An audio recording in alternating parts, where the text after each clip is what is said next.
to the wire, uncharacteristic.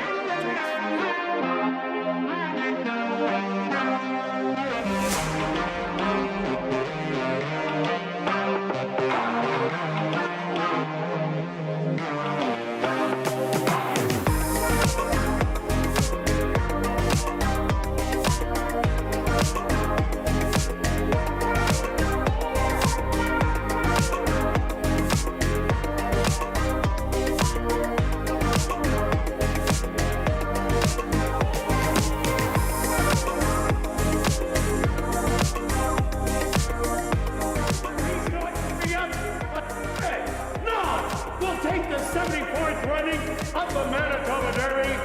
These two, a 16th of a mile to go. Manitoba is going to give Henry Witt Jr. his first Manitoba.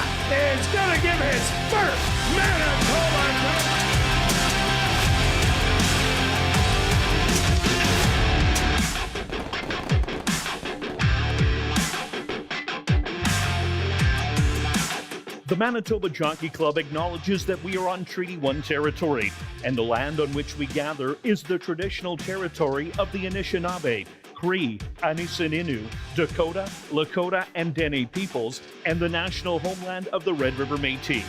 We pay our respects to the First Nations and Métis ancestors of this land. And welcome everybody to ASD Live, brought to you by Manitoba Liquor and Lotteries. Day 3 on the racing calendar. Quick look back at last Tuesday's racing action. Who is hot? Well, there was 8 different trainers that hit the winner's circle. On the jockey's side, Ronald Alley, Tim Tarasenko, and Demario Bino. They all had 2 wins on the card, so not a surprise that they're in the top 5, with Demario Bino on top with 3, with Praven Badri also with 3. Sven Bellrup, Ronald Alley, and Tim Tarasenko, they're all knotted at 2 wins. On the trainer side, Jerry Gorno started off hot with 2 wins, and then several trainers behind with 1 win. Stretch, we've ran 14 races so far. Going the 5 furlong distance, you'd think speed would do really well in these races, but that's just not the case. Yeah, there's been quite a bit of duels in there, but even then, some of them getting loose haven't really lasted. I thought that one of the performances of the week, just looking back, comparing numbers, was your selection, Yola, just coming back with the figures, so kind of waiting for that horse to watch. Coming back. Yeah, week 2 begins. Just thanks for everybody tuning in. For some, it's been a long day because of all the extra races today. And so some of my friends we break it into shifts, like the afternoon shifts, and now we're into the evening shifts. So hopefully your afternoon shift was good. And then moving into the night, if it was a bad afternoon shift, then hopefully the night kind of bails you out. A couple things we'll talk about, Kirt, just what is different this year. You might be looking at the times this year, and they're a little bit slower, and you're thinking, why is that? Well, yes, it could be the track being a little deeper and stuff, but I think there's another main reason, and that's run-up times. Kirt, could you just brief touch on the run-up times, what that exactly is? Well, what a run-up is when the gates open, all depending on the racetrack, say the horses get 2 jumps out of the gate or 3 jumps out of the gate, and then the clocker will start the timer, or that's for the backup. But it's on the racetrack further away from the gate. We adjusted this year that now, once that gate breaks and those horses come out, there is no run-up time.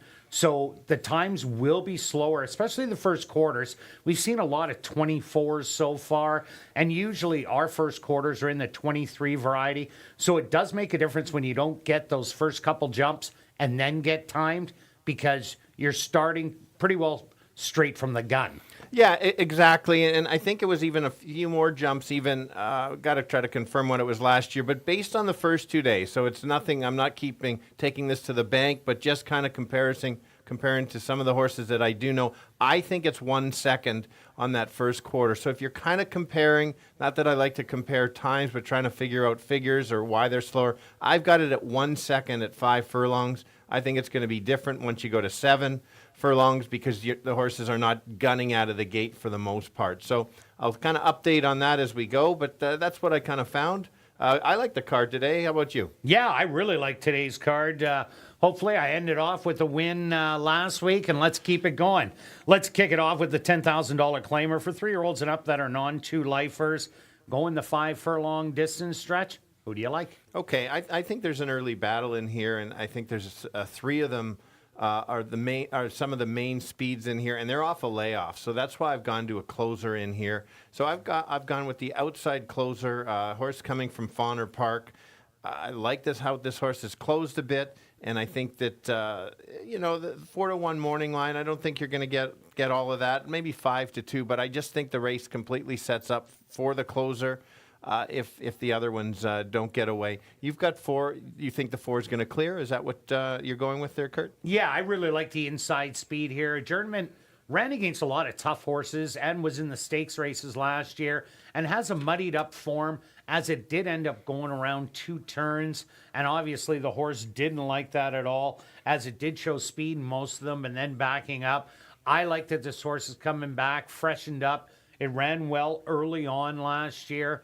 Lise Pruitt can get him ready first time out. I think inside speed, and that's why big shot. Yeah, I have the similar notes. I said if this horse can clear and keep going, certainly can hold off the closers. We'll see how the speed is holding. 2 is my second choice. It is a deeper closer, but I just thought if all of the 3 main speed battle it out, it could come back. I'm not sure if the horse can get there, but the figures are there and kind of sets it up. May need one, but if you look back, there's talent in here that shows that this horse certainly can run, and so that's why it's my second selection. Yeah, my second selection is number 5, Lollipop Kid.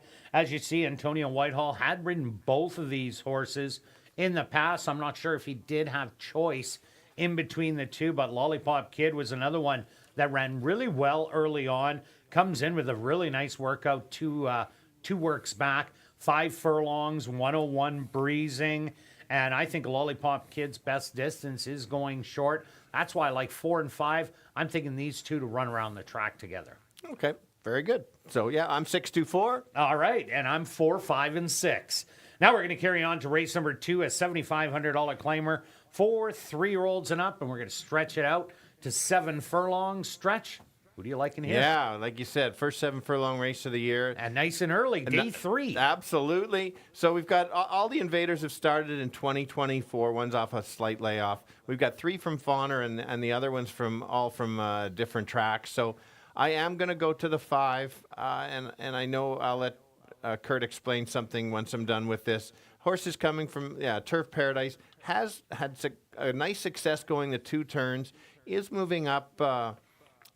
In class, but the figures say it's not really moving up, and there's some back class from there. I don't think this horse is going to be that far away from the pace, and so I certainly think that the horse belongs at this level, and with the right trip, certainly can kind of take over and go from there. Yeah, there's a lot of horses with that can show pace in here, and then one that likes closing, but East ran I like it in my top 3, the way it's running. But trying to get a horse to run after Justin Evans has had it, that's not an easy task. Jared Brown brought one the other day, did get respect on the board, came off a really nice win, claimed that one. Well, didn't fare so well that day. But this could be a different one. But I've just seen Justin Evans all winter long at Phoenix. People taking horses from him, and they haven't done well, and they've been pounded on the board. So I'm going to say this might be another one of those. So I'm going to try and bet against it. And I went to number 2, Side Street Dave. The inside post position going 7 furlongs is so important to getting to that turn. So if you do have speed, you're going to get great positioning. Side Street Dave was a solid $7,500 horse last year. banging it out on the front end, and ran really good, winning one race, going 7.5 furlongs. And his first start was also dynamite, as he did win in Phoenix just before arriving here. I'm looking for that inside speed to carry a little, and if there is no deep closer to pick up pieces, I think Side Street Dave at a bit of a price. Yeah, I do like your horse. One thing to add that I like that we know this horse is going to be sending, other than based on the form, is that 3 furlong work, a real sharp 3 furlong work. Yeah. And that's one thing certain times I like those kind of works for the speed to sharpen them up, especially when they're going longer. And he gets very brave when he's on the front end. I'm going to go to the 3 as a bit of a long shot here. And so if the question is, can this horse run on the dirt? Or is he more of a synthetic type horse or turf horse? Has only one start on the dirt, and it was horrendous. I get that, but it was only one start, and so I think everybody might look at that and just jump off on that horse. But I think if it runs back to some of those synthetic races at Gulfstream, that puts this horse right there. Morning line of 12 to 1. I'm going 8 to 1 or higher. I think it's worth a bit of a shot just because it is only one race on the dirt. And you get the bug boy on, you get a 10-pound break in the weights. That never hurts. And usually when a horse is getting beaten in the race and they all start pulling away, the jockey doesn't try as much. So that's a little bit of a muddied 8 beaten 40 lengths in the end. I expect this horse to run okay today also. I also take a shot on number 4, Not a Cat But a Card. This horse has already started once here at the Downs and ran 4th beaten 5 lengths. This is a total route horse, so I think that sprint was a really good sprint that day. The Buffaloes don't put the horse back in unless they think it is ready for it. So even though it is coming back on short rest, watch for this one to come with the late big close. So I'm going to give you 4, 5, and 6 and stretch. 5, 3, 2. All right, on to race number 3, kicking off jackpot, pick 5 wagering. The carryover just over $10,000 for this $7,500 claimer for fillies, mares, 3-year-olds and up that are maidens, back to the 5 furlongs. Scratch number 7, Charmingly Wit. Stretch, what about in here? All right. I've got no pure speed horses in here, so it's not at all. And so this is one of those that if somebody finds that speed, could get it and just kind of steal it, because the others are just chasing and maybe a bit in a cat and mouse game here. So I think if you get the loose speed, you're a winner in here, because I don't think it's a fast pace. But let's go to the 2 as my top selection. I think this horse, clearly, if you read all the footnotes on the right side, it's not a great breaker. But 2 back, this is the key for me on this one, is the horse did get out, was in a very tough field, and was close early. And so I thought if it runs back to that one and breaks, certainly could be the one there. I also made a comparison with this horse to the Turf Paradise horse that won the maiden race. I thought this one was better. And was that maiden not a special weight? Yes, it was. Lieutenant Norm. Correct. Yeah, Norm closed at the end, so that Norm. Anyway, if the horse breaks right there, it'll be right there. So that's my top selection. Kirt? Yeah, I'm with you. I think this horse will be bet off the board today. I took a little shot at number 5, Driving, one of the 2 horses left out of the Jerry Gorno barn. I like this horse when it went 4 furlongs, ran a really good race, only beaten by a neck. I think this horse will get out of the gate, try and get positioning early, but I like how it has a move to offer to the race. It did that previously, as in Sam Houston, when the horse went a mile, made a big move at the half-mile pole. Yeah, got beaten by $1 million in there, but it did make that big move. So I'm going to put this horse on top with the lack of speed, like Stretch said. So if this horse does get out there, they get a really soft first quarter, I think this horse might be able to run a long way. Yeah, and just one thing, Dad, you mentioned about the Oaklawn Park. Any horse that kind of starts at Oaklawn, yeah, it wasn't that great, but still there was a couple average races in there. So I do like your horse. I'm using all 3 in the pick 5. Hopefully I can get past the first leg today. Yeah. Let's go to the 6 here. Has had lots of tries in here. Is one of the 4-year-olds. The 6 is the other. 6 is one of the other 4-year-olds. And at this time of year, there is an advantage for the 4-year-olds over the 3-year-olds for sure. I think if this horse doesn't get too far back, it certainly can potentially run them down, or at least get another second or third. So I think you've got to include it. So that's why it's 2, 6, and 5 for me. Yeah, I'm with you. It looks like a big late rallier. 5 furlongs might not be the best, but with the fitness and maybe tiring speed horses, might be able to run them down. So I'm 5, 2, and 6. Now we're going to carry on to race number 4, kicking off $50,000 guaranteed pick 4 wagering for an allowance race for Manitoba, Saskatchewan, North and South Dakota bred maidens, again going 5 furlong stretch. Who do you like? Well, no one started this year. We're got down to the same 3 horses. Yes, and 4 firsters in here. And so, and for me, nothing really jumps out. There's so many unknowns in here, but I will go to a firster, and we'll see. Yeah, I'm going Whitney's to Wish. Whitney's Wish. We'll find out. I might have to adjust if I get some more data from you. Well, let's talk about this sure, go one ahead. right before. The dad, Old Forester, had 6 wins, made $460,000 in earnings, mostly on the turf at a rut of ground. The mum was unraced, but the dad did have a couple of dirt races. There was 2 of them, and they were sprinting and had a second and a third, and this is the first foal. Okay, so it's a bit of a guess, so I'm going to need a price on here.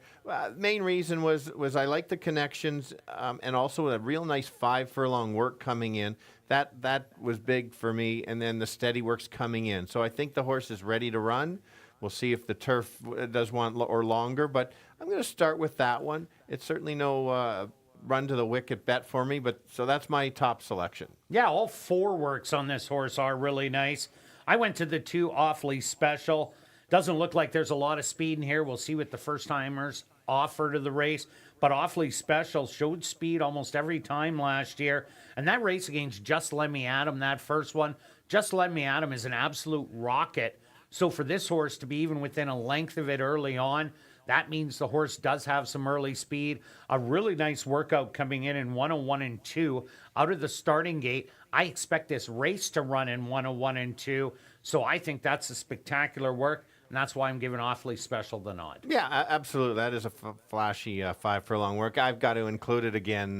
We've got the same 3. Let's go to the 7. I felt that this horse might have been the best of the starters. Was in 3 stake races, 2 of them in the money. Clearly lost to a couple good ones in there. I think if this horse improves from 2 to 3, certainly can be right there. And I was flip-flopping back between the 2 and the 7. So 7 is my second selection. Yeah, I like the 7 also. Always knocking on the door. 2 maiden races, a second and a third. And that was a heartbreaking loss by only a narrow neck at the wire. This horse does have some tactical speed and is sitting on a win, so I like it also. So I'm going to give you 2, 7, and 4. Now we're going to carry on to race number 5, a $5,000 claimer for fillies and mares 3 and up that are non-2-lifers. They're going to go 5 furlong stretch. Number 6, Next Thing You Know, make the jockey Praven Badri as Chavian Chow is off all his mounts. What do you like, Stretch? All right. We know this condition is always tough throughout the years. At least it's in the 5th race, so it's what's going to kill my pick 4 and pick 5 in here. But here we go. Let's hope not. Today's a new day. I went with the Invader from Fawner. This is the one that has been running, and none of the others have been. So I thought that's a nice fitness edge. I'm taking a chance again on throwing out that last race and saying it's a one-off, because if it is, those other figures, 2 and 3 back, put this horse right there. Already has a win this year and a second finish beaten ahead. So we know the horse is in shape. I think this horse is going won't be that far off the pace, can stalk and take over. So I like this because I think I'm going to get value. If they didn't have that last line, 8 beaten 17, probably goes off as the big favorite. So I'm taking a chance there and using it as my top selection. Yeah, that was a key race, too, where the winner came back to win, and the third-place horse also came back to win. So maybe Run for Joy was just in a little tough. I like this horse in here in this wide-open affair. I also like number 5, Silver Sign. The Woodbine horses have been doing okay so far this year, but Carl Anderson, he hasn't unleashed a lot of them, and I think this is a good one. Silver Sign does have tactical speed, has been right there, going 5 furlong or 5.5 furlongs in Woodbine last year at a decent claiming tag, the $25,000 tag.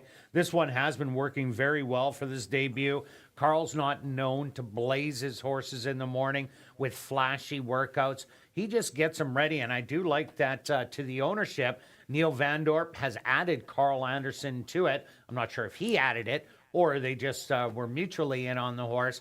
But anytime a trainer is involved in the horse, I like that. And the way he did with his Woodbine horses last year, I think Silver Sign is a decent play today. Yeah, and just to add to that, so obviously 2023 wasn't a great year, but look at 2022. If Carl gets this horse back to the 2022 form, and I don't say this very often, this horse crushes the field. If he's figured this horse out back to that year, watch out. So obviously not leaving this horse out. Yeah, just based on price, would this be a win bet for you, or do you need a certain price? Yeah, I need a certain price. I need over $6 on this horse if I'm going to the win. $4, can't touch it.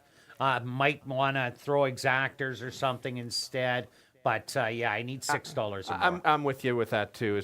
And so let's go to the 4 as being in the money is kind of was special weight most of the last year. And then when this horse dropped, it won and another third in there. So I think this is the level for this horse. I think it's better than the others that were kind of regulars from ASD. So I'm 7-5-4. Yeah, and Mike Nault gets him ready to go at first asking. And number 6, next thing you know, this horse won at first asking by 3/4 of a length, then hit a very tough allowance race. Wasn't totally disgraced, 6 beaten 7, then came back against the lower levels like these. The 5-2 ran a great second against Tipsy at the Bar, who was sitting on a win that day. So next thing you know, if it's ready to go, might be your price horse on top. But I'm going to give you 5, 6, and 7. Now we're going to carry on to race number 6, a $5,000 claimer for 3-year-olds and up that are non-4 lifers. Again, going 5 furlongs. Scratch number 1, E2 Babu. Number 4, Kitten. Make the jockey Demario Bino. And there's a carryover in the Classic High 5, just over $12,000 stretch. We're both on the 6. Yeah, and we will Not a huge surprise. No, this was pretty straightforward, and we both will be playing the high 5, is my guess. No doubt about it. Walk of the day. so when there's one main speed horse and you can't really find anything, for me, it's difficult to go against this horse. Oh, very tough. This horse is coming from Woodbine. Kurt's already mentioned, kind of mixed success this year, but the other ones hadn't had as much speed as this one, and so I think this horse can just get the lead, control the front, and go gate to wire. Don't expect much of a price, but there's nothing fancy that I'm going to try to sell you on this because it's just, for me, it's the lone speed. Yeah, I agree with you. And we'll run on Lasix today. That's take special note. It wasn't running on Lasix for the most part of the end of the year last year, but previous to that, it was, and that's where the win was. So that's another added bonus. We also both like number 2, Heavenly Trip. This horse was very lightly started last year. Got a big second first time out to Big Endeavor at the 75 level. And at the end of the year, lost a smart call, only by a length of 3/4, running a good third place finish. The horse does like the distance. 3 starts, 2 second place finishes. So he's my second selection, just like yours. Yeah, absolutely. Clearly, Kurt, when he's a little behind, he just reads my notes. Well, yeah. So Makes it nice and easy there. That's very good. Let's go to the 5. Interesting. The 1 was in my top 3. 1 would have been my second choice for you. It would have been my third. Okay, and so 5 moves not up. anymore. Not anymore, no. So let's go. Cat moves it up, cuts back in distance, has the fitness advantage, and it's going to pick up the pieces late. I think its horse is more running for second or third in here. So 6-2-5. For both of us. On to race number 7, an allowance race. For fillies and mares 3 and up that are non-2 lifers, they're going to go 5 furlongs, a field of 10. What a great race this should be. It is very competitive. We got, like you said, 10 horses. We're going in a little bit different directions here. It's going to be a match race between your speed horse and my speed horse.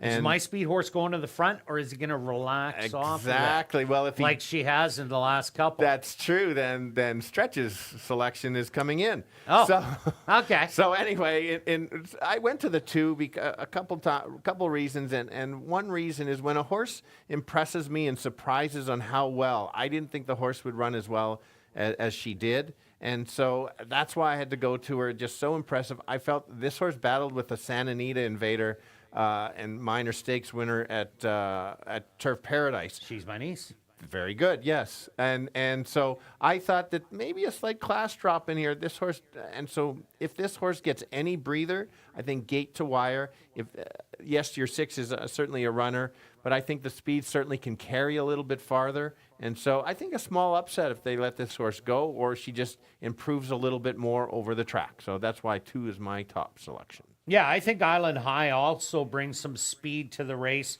just on the outside of Mary Who. But Cussin' Cat, well, I backed this horse almost every time it ran, rewarded first time out, and then after that, a couple of heartbreaking defeats where it looked like the horse was galloping winner and then hit a brick wall late down the lane. But today's distance, I think, is the key. 5 furlongs at 6 furlongs seems to be just a little too far. 5.5, maybe a bit too far, but 5 furlongs. He had this horse ready to go, Elton Dickey, at the beginning of last year. I expect it to be ready to go again. If it fires like it did last year, I think 5 furlongs is perfect and going to get a good price. Yes, you will, for sure. Well, people, you have a lot of followers, so they just whatever Kurt they selection. might want to throw it in. Yeah, My Noah did win the last that's race. true. So, That's why that's why be on the we Kurt didn't get our bandwagon. 12-1 morning line, No. but we still got a good price. For sure. Let's go to the 10 as my second selection, your third selection. Watch the replay. It's important. Ran huge. It did run huge, and I think this horse kind of dropped back on the turn and then suddenly figured it out in the lane. If there is a duel, for me, it's kind of a protection. If the 2 gets beat, puts away the speed, where's the closer? That's kind of the 10, and the horse is going to be wide. The horse wasn't that wide last time, kind of stalked in a nice spot, but I think the horse should improve over the track surface, so that's why it puts me, that horse right there. Yeah, and I'm throwing in another Wendy Anderson horse, the 8 Danzig Star Storm. This horse ran some really big races last year. Knocking on the door, beaten by, well, Silver Creek Lady, Spittin' Kitten, like Otter Pop, really nice horses, but unfortunately couldn't get by them. This allowance non-2-lifer is absolutely perfect. Doesn't look like there's any of those kind in here. So this could be a little bit of a chess match. This horse does have tactical speed, can come from well off it. So Danzig Starstorm, 2 blistering works coming in, 5 furlongs in 101 and 3 and 101 and 4. So I think this is a good long shot that'll pay at about 15-1. So I'm going to give you a 6, 8, and 10. Good luck with all your wagers this evening, and I'll be right back with the changes on this evening's Carter Racing.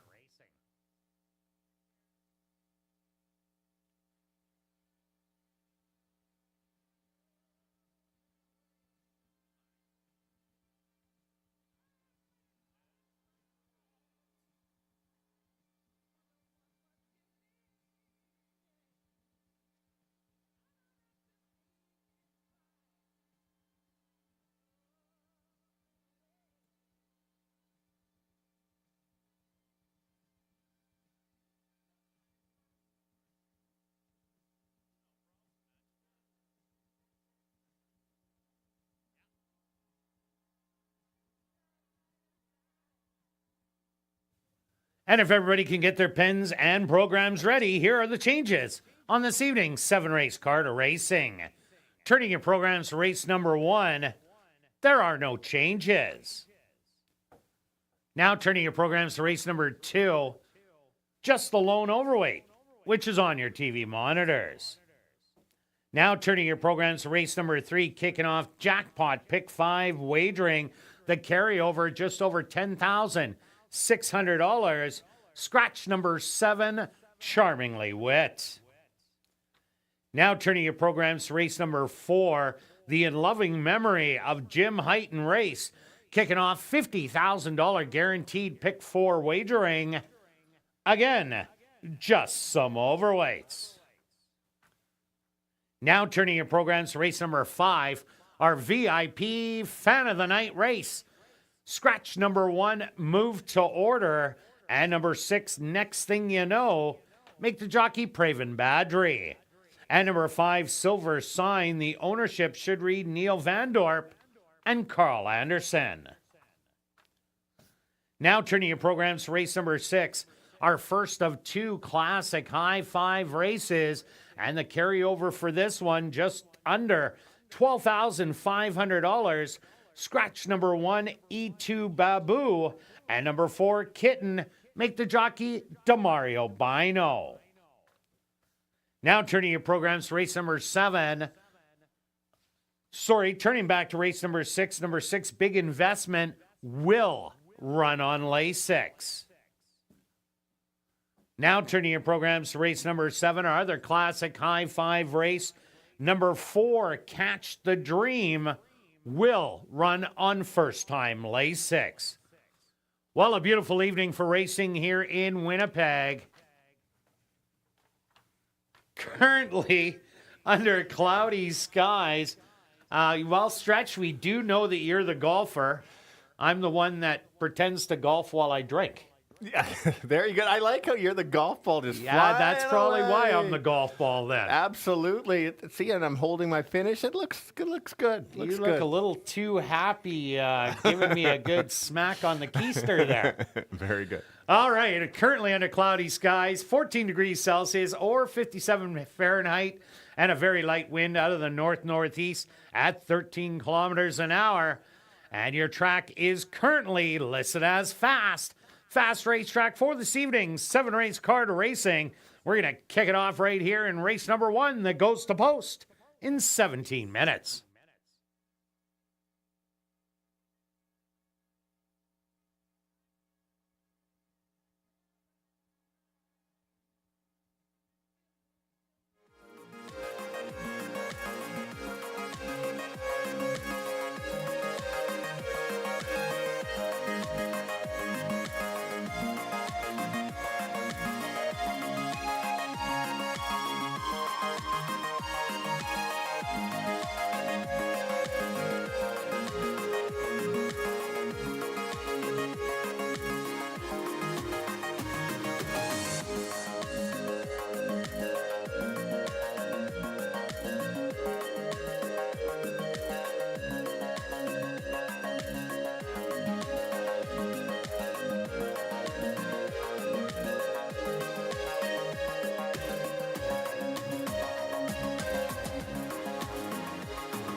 And welcome to Assiniboia Downs.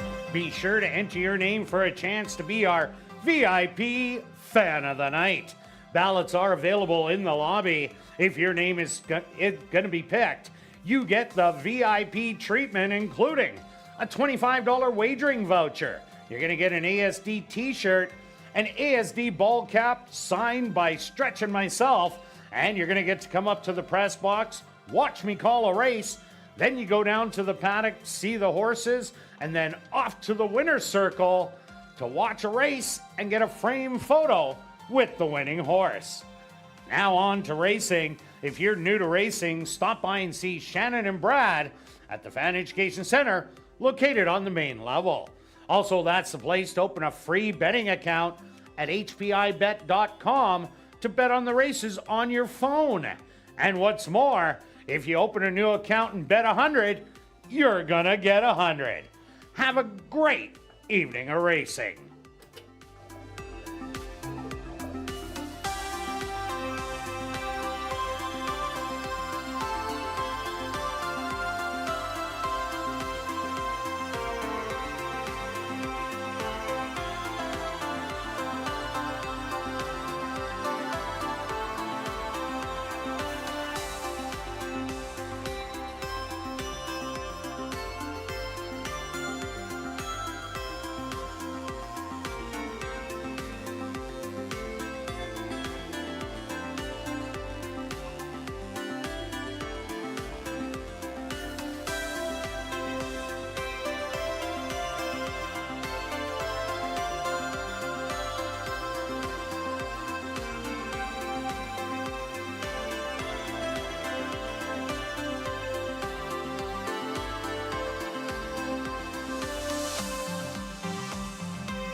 And welcome down to the paddock for race number 1. We're kicking off the Monday night card of racing with a $10,000 claimer for 3-year-olds and up that are non-2-lifers.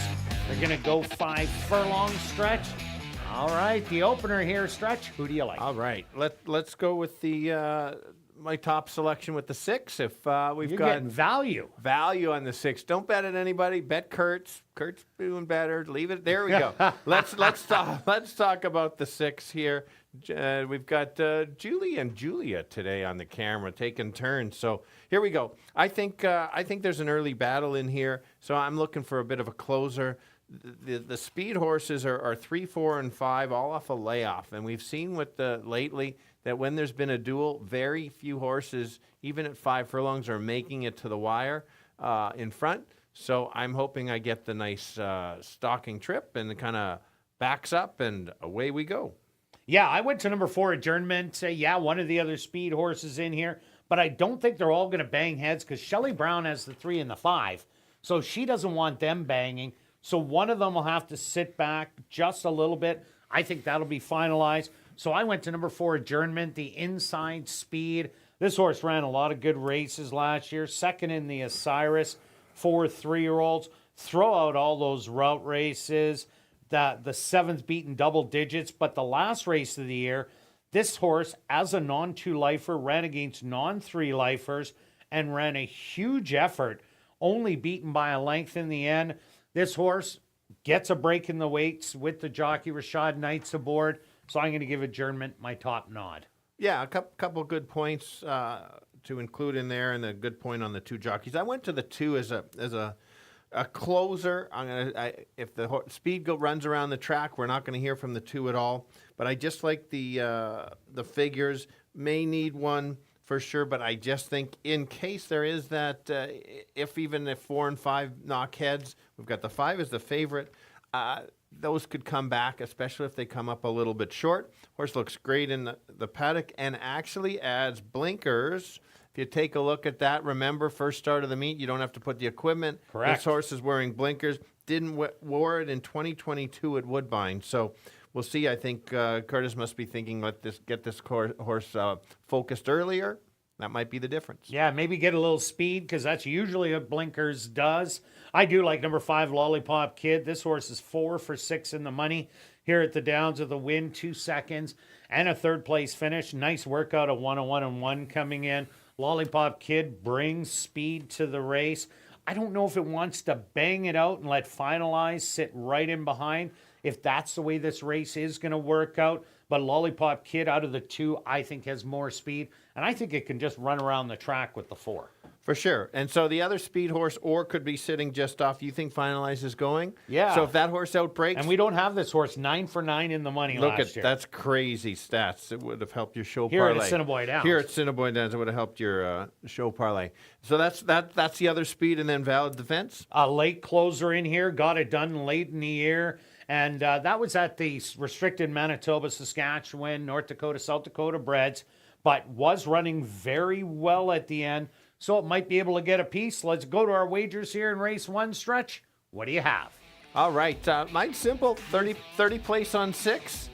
Basically hitting that just before you read your bet. It's cap with Kirt and Stretch contest in the 5th race. Nobody's beaten us yet this year, but either way, win or lose, you get a hat and our signed autograph. And if you beat us, we'll add something to that too. There we go. And I'm gonna take the pick 3, a $1 pick 3, 4-5 in here. Then I'm hitting the all button and keying the 5 in the 3rd leg.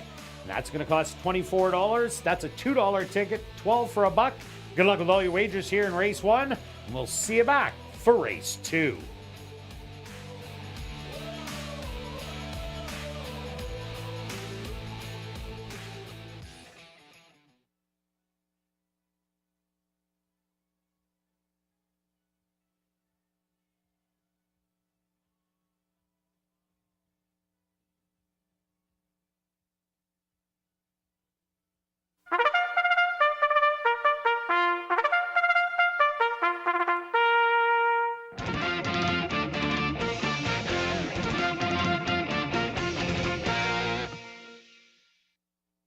The horses are on the track for race number 1. They're going to go 5 furlongs for $13,600.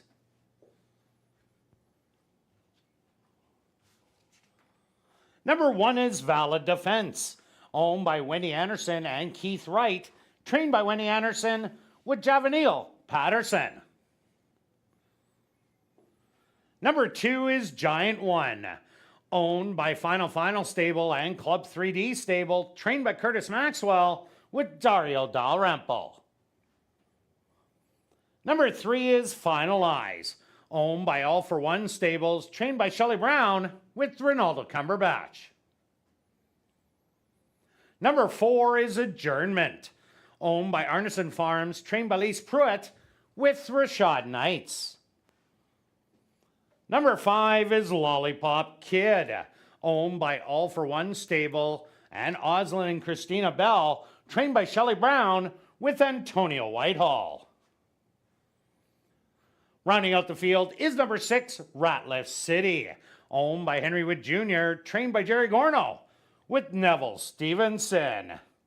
Early daily double and early pick 3 wagering here in race number 1. They go to post in approximately 3 minutes.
the week going 5 furlongs. Horses, some of them looking for their second win lifetime. I've decided that there could be an early battle up front, some speed early, so let's find a bit of a closer, getting great value on the 6 at 7-1, coming from Fauner Park. Is a bit of a closer, can't get too far back, but I just like the moves the last couple races. If the speed, like I said, backs up, could be right there. Another horse bet a little bit low is the 2 horse. That horse will be a closer, adds blinkers that won't be showing until the race. So I'm going to use that one, and the other speed's the 4. So let's go 6, 2, and 4. Yeah, Stretch, I did go to the speed in here. I think that's number 4, Adjournment. Ran some big races last year until it went around 2 turns. Didn't like that at all and kind of muddied up the form. But I think this horse could be the speed of the speed to go all the way. I also like number 5, Lollipop Kid. Another one with speed in here. Going this 5 furlong distance, I think the 4 and 5 play a little cat and mouse, run around the track together, and the 6 comes rallying late. So I'll give you 4, 5, and 6. Good luck here in race 1.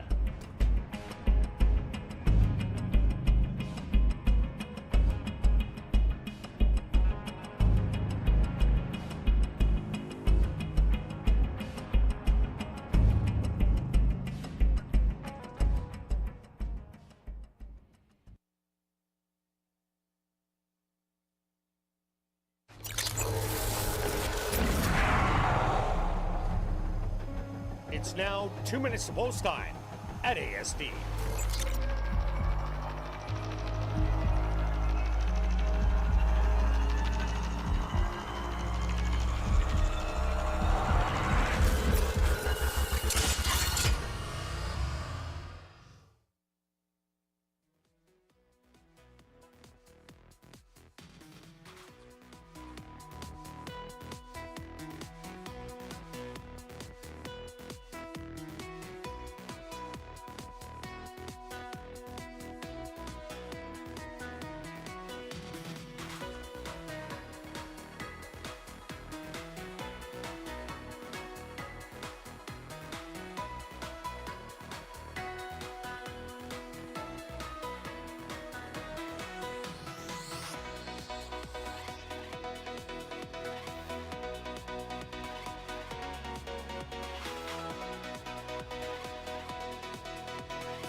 Valid Defense will be the first one to step up and in. Giant One takes his spot. Next up will be Finalize. Adjournment the next to go in. Adjournment, the current 7-5 favorite. Just 2 left to load. Lollipop Kid. And now just waiting on Ratliff City.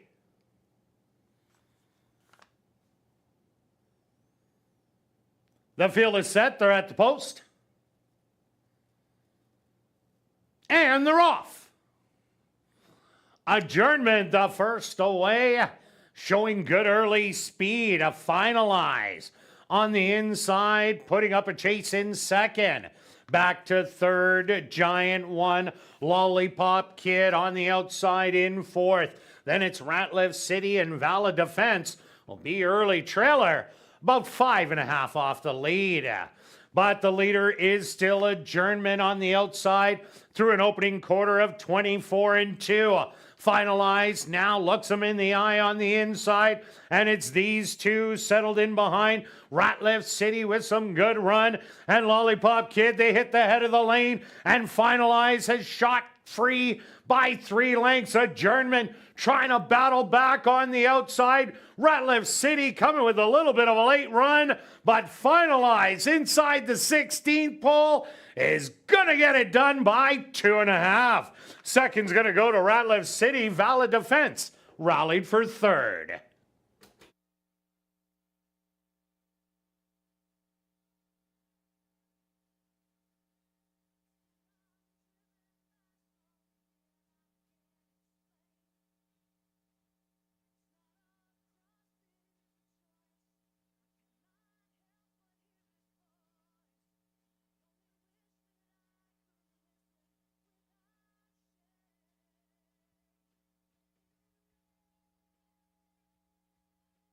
The Stewart's opposed to number 3, Finalize as your race winner. Second goes to number 6, Ratliff City. Third to number 1, Valid Defense. And fourth to number 4, Adjournment. They went the opening quarter 24-2, the half 47-1. Time for the 5 furlongs, 1 minute and 2/5.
Now entering the winner's enclosure, the official winner here in race number 1. That's number 3, Finalize. Finalize is a dark bear brown gelding, 5 years old, by Freud, out of the mare John Beth Joe by Chief Seattle. Owned by All for One Stable, trained by Shelley Brown, and ridden to victory by Ronaldo Cumberbatch. Time for the 5 furlongs, 1 minute and 2/5. In the upcoming second race, there are no changes. Post time for race number 2, 17 minutes away.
Assiniboia Downs has introduced a new 50-50 draw. That'll take place each and every race night. Tickets are just 1 for $10, 10 for $20, 50 for $50, or 200 for $100. Tickets can be purchased at guest services or at the VLT cashier's cage or from any of the designated 50-50 ticket sellers who are walking around the facility. Or you can get them at 5050.asdowns.com. The draw will take place this evening at 10 p.m. tonight, and proceeds will benefit the Final Furlong and Winners Foundation. Our current pool for the 50-50 draw is just over, or is at $660, and ticket sales will close at 9:50 p.m. And please take note that you do not have to be in attendance to claim your prize. Just check our website at asdowns.com for the winning number.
And welcome back down the paddock for race number 2 for this $7,500 claimer for the boys 3 and up. They're going to stretch out to 7 furlongs. Quick look back at race number 1. Well stretched, finalized, 9 for 9 in the money in neither of our top 3s, but Ronaldo Cumberbatch, good ride, patient on the inside, and just coasted to victory in the end. Yeah, it was a good call on your part. It was the last minute that we saw that, and that's why you kind of discuss the races with each other, figure some stuff out. The speed, and yours, you thought the 4 would go gate to wire, and ended up being the 3. Yeah, 4 got out there and cleared for a little bit, but seemed to have problems around the turn as it was in the middle of the racetrack. For sure, and 3 was sharp, and then the 6 made a late rally. So the race shape went how I thought. It's just I thought the speed would back up a bit, but that's why I do like making some place bets. And it was a nice place bet, 30 to place by in the first, 670. Yes, let's hopefully Great profit. keep going. All right, let's go to the 5 horse in here. If Julie or Julia, whichever's on the camera, I'm going to go with the horse that's coming from Turf Paradise. Been running very well. It is claimed off Justin Evans, who's a solid trainer, but Jared Brown knows which spots to pick his horses. I think he got a nice deal at the 4,000. The figures are there. I think the horse is at the right level moving up, but it says that this horse belongs a little bit higher, and if you look back, was running at a higher level. Should get a nice stalking trip. I don't expect the horse to be on the lead because we expect the 2 to possibly be on the lead. But this horse has the racing. Well, they've all been running basically in 2024, as I mentioned in ASD Live. But this horse, I think, is running the best. Well, no doubt about that. 6 starts, a win, and 5 second-place finishes. That doesn't scare you at all, Stretch? Whoops. Okay, maybe you didn't see that. All right. And it's hard to improve off of Justin Evans. We've seen many horses down in Phoenix claimed off him and didn't run up to snuff in their next start. I ended up going to a bit of a long shot in here at 6-1. That's number 2, Side Street Dave. Side Street Dave came here last year after the Phoenix meet, where he did win his last start in Phoenix, battled throughout in his first start to Gone Somewhere and E2 Babu, only lost by 4 in the end, but draws inside. And I think that's really important. In the last couple of years, our 7 furlong races, the early ones were won by horses with speed. And I think Side Street Dave does fit the bill. Comes off of 2 good races at Fawner. A nice 3 furlong work coming in. 35-4 breezing. Ronald Daly, he's been chalking up the wins early on. And Side Street Dave, I think, has a big shot at a good price. Absolutely. And my price horse is the 3. I kind of expected this kind of price because if you look at the one angle of it, the horse has had one dirt race and was terrible. As you mentioned, once you get beaten 8-15, you're just going to wrap up the horse. So I'm going to throw that race out and look at those races. It was running for 10,000, yes, on the synthetic, but looked very good. Again, some of those 70 buyers or the figures that I use put this horse right there. Should be right close to the lead and has a nice work, which I do like that the horse. I would not have taken this horse at all if there were not multiple works at ASD over the dirt. So I know that the horse is not minding the dirt. And Shelley Brown looking for the You've early had daily double. Number 4, Not a Cat But a Card. Ran once already against Totalizer. Run today and last Renegade. Ran a really good race in there. Unfortunately, the others were just better. Didn't take a lot of money on the board. Went off at 18-1 because it kind of looks like this horse wants a rut of ground, but does get it today. The Buffaloes usually don't enter back on really quick, short rest. So I think this horse came out of that race really good. It did gallop out really well in the race. I don't expect it to go to the lead. This will be one of the closers of the field. Absolutely. Let's go to the outside horse. The 6 horse is kind of dirtied up the last few races. Didn't look good. Fawner, just going 6. This horse is 6.5. It looks like this horse is a little bit better, going a little bit longer. Look at some of those races back at Sam Houston, and then the one that really jumps off is Remington Park in November. Went to the lead and took over. I think the same thing can happen. Again, 9-1 is a nice price. They are really betting the 5 at 4-5. Don't like the win price there, but might look elsewhere, hence why I'm looking at the 6 at 9-1. Yeah, and Jerry Gorno has another one besides the 6 Dino's Cape. Number 1, Poderoso A Kiss. This horse was at Arapahoe and ran 7 furlongs, ran second, came back in a 35 non-2 of the year and went wire to wire. Comes off a second beaten 1.5. That was only for 25 non-winners of the year at Fawner Park, but this horse does have some back class, almost $100,000 in earnings with 9 wins out of 51 starts. So this horse has run a lot of races, so he knows how to do it. Draws inside, so should get a really good trip. A lot of these horses have won wire to wire before Stretch, so it's going to be interesting the strategy that is going to go on in this race, but one isn't to be left out. Let's go to our wagers in here. Stretch, what do you have? All right, let's go. I'm a little different angle because I didn't think there'd be much of a win price. So I'm doing a $3 exacta box, 2, 3, and 5. Look at that, we both could win this bet. And myself, I'm doing the place wager. I'm going 30 to place on number 2, Side Street Dave. Good luck with all your wagers here in race 2, and we'll see you back for race number 3, kicking off Jackpot Pick 5 wagering.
The horses are on the track for race number 2. They're going to go 7 furlongs for $14,800.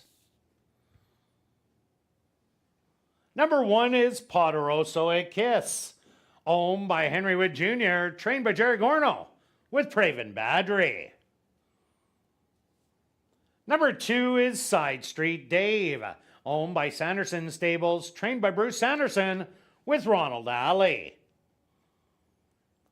Number 3 is Watch the Music, owned by All for One Stables, trained by Shelley Brown with Sachin Paris. Number 4 is Not a Cat But a Card, owned by Larry Liebrick, Ron Phelps, and Deb Buffalo, trained by Marvin Buffalo with Demario Bino. Number 5 is East Rand, owned by Kane Couture and Sharon Uhl, trained by Jared Brown with Antonio Whitehall. Rounding out the field is number 6, Dino's Cape, owned by Henry Witt Jr., trained by Jerry Gorno with Sven Baurup. Kicking off another pick 3 here in race number 2. They'll go to post in approximately 3 minutes.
Race going 7 furlongs, which is 2 turns at ASD, fast to the first turn. There's potential of some horses that could go to the lead.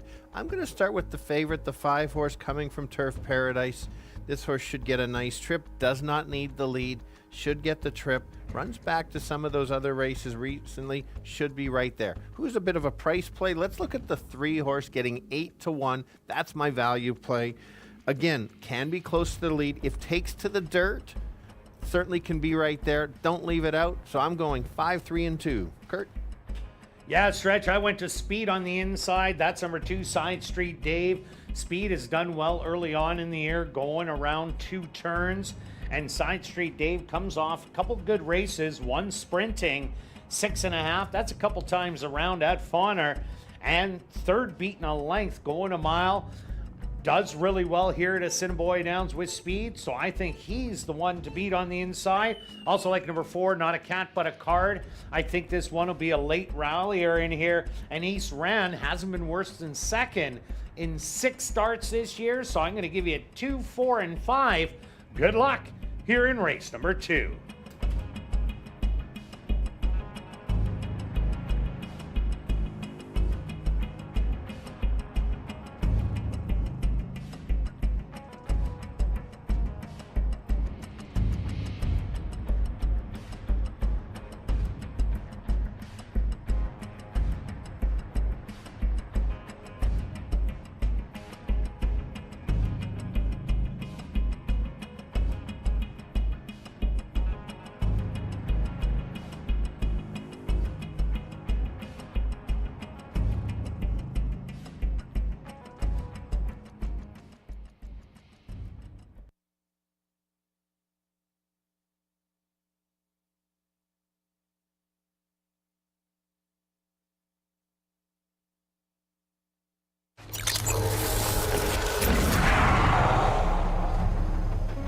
It's now 2 minutes to post time at ASD.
time.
Poderoso a Kiss will be the first one to enter the starting gate.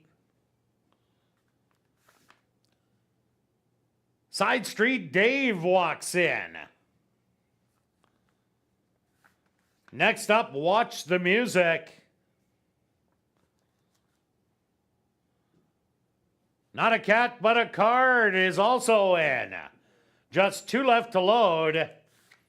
East Rand, the current even money favorite. And now just waiting on Dino's Cape to the outside.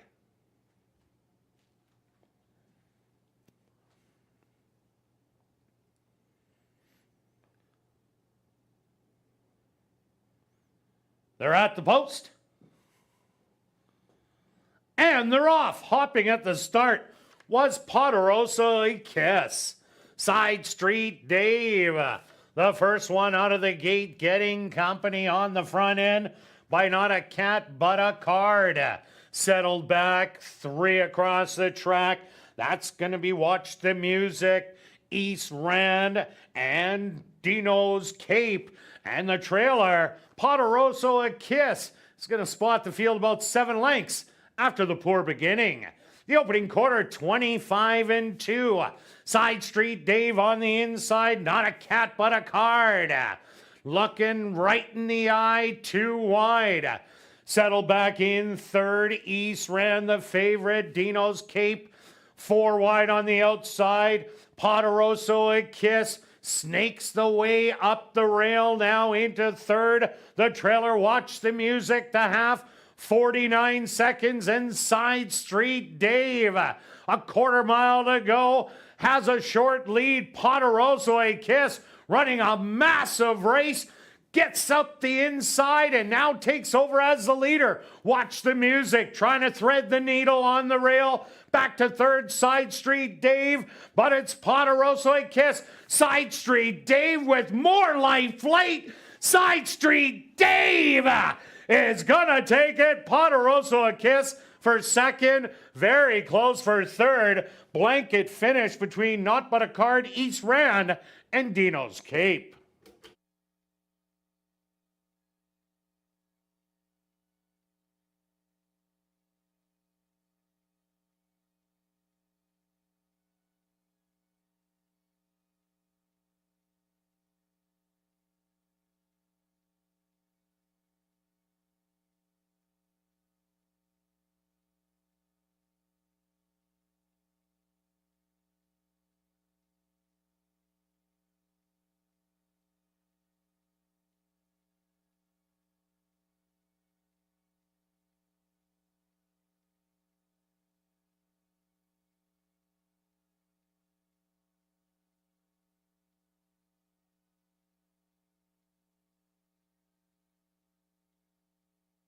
The stewards are posted number 2, Side Street Dave. As your race winner, number 1, Poderoso a Kiss in second. A photograph has been called to determine the show position. They went the opening quarter 25-2, the half 49 seconds, 6 furlongs, 1:14-2. Time for the 7 furlongs, 1:28-1. Results of one of the photos show that number 6, Dino's Cape, finished in third. And fourth, goes to number 5, East Rand.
Now entering the winner's enclosure, the official winner here in race number 2. That's number 2, Side Street Dave. Side Street Dave is a dark bay or brown gelding, 7 years old, by Governor Charlie. Out of the mare Jolly Days by Street Cry. Owned by Sanderson Stables, trained by Bruce Sanderson, and ridden to victory by Ronald Alley. Time for the 7 furlongs, 1:28-1.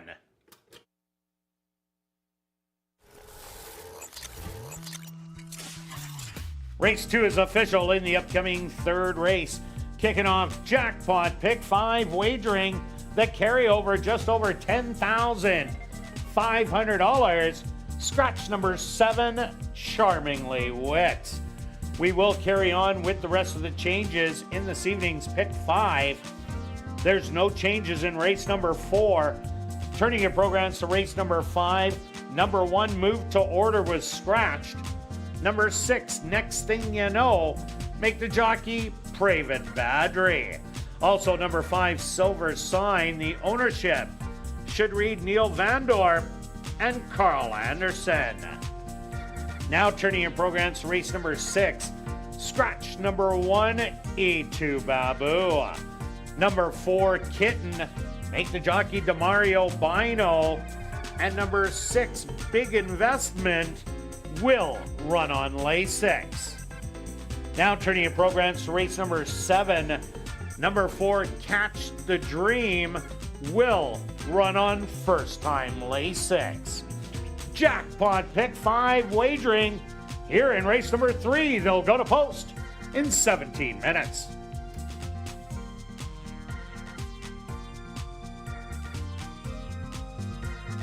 Well, be sure to check out our 140 VLTs in our spacious Club West Gaming Lounge.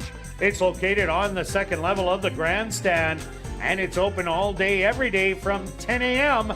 to 1 a.m.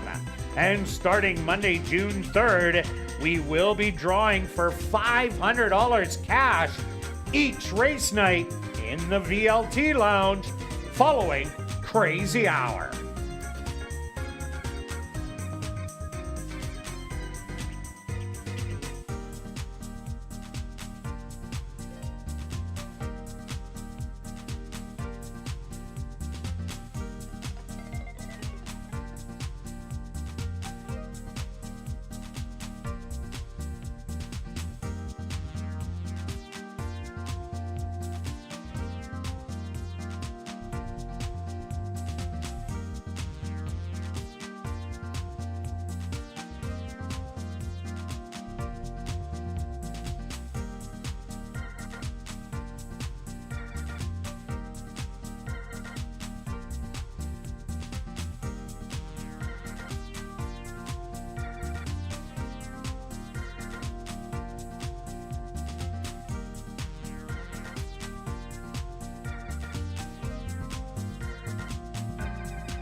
Ladies and gentlemen, turning your programs back to race number 2, there was a claim to report.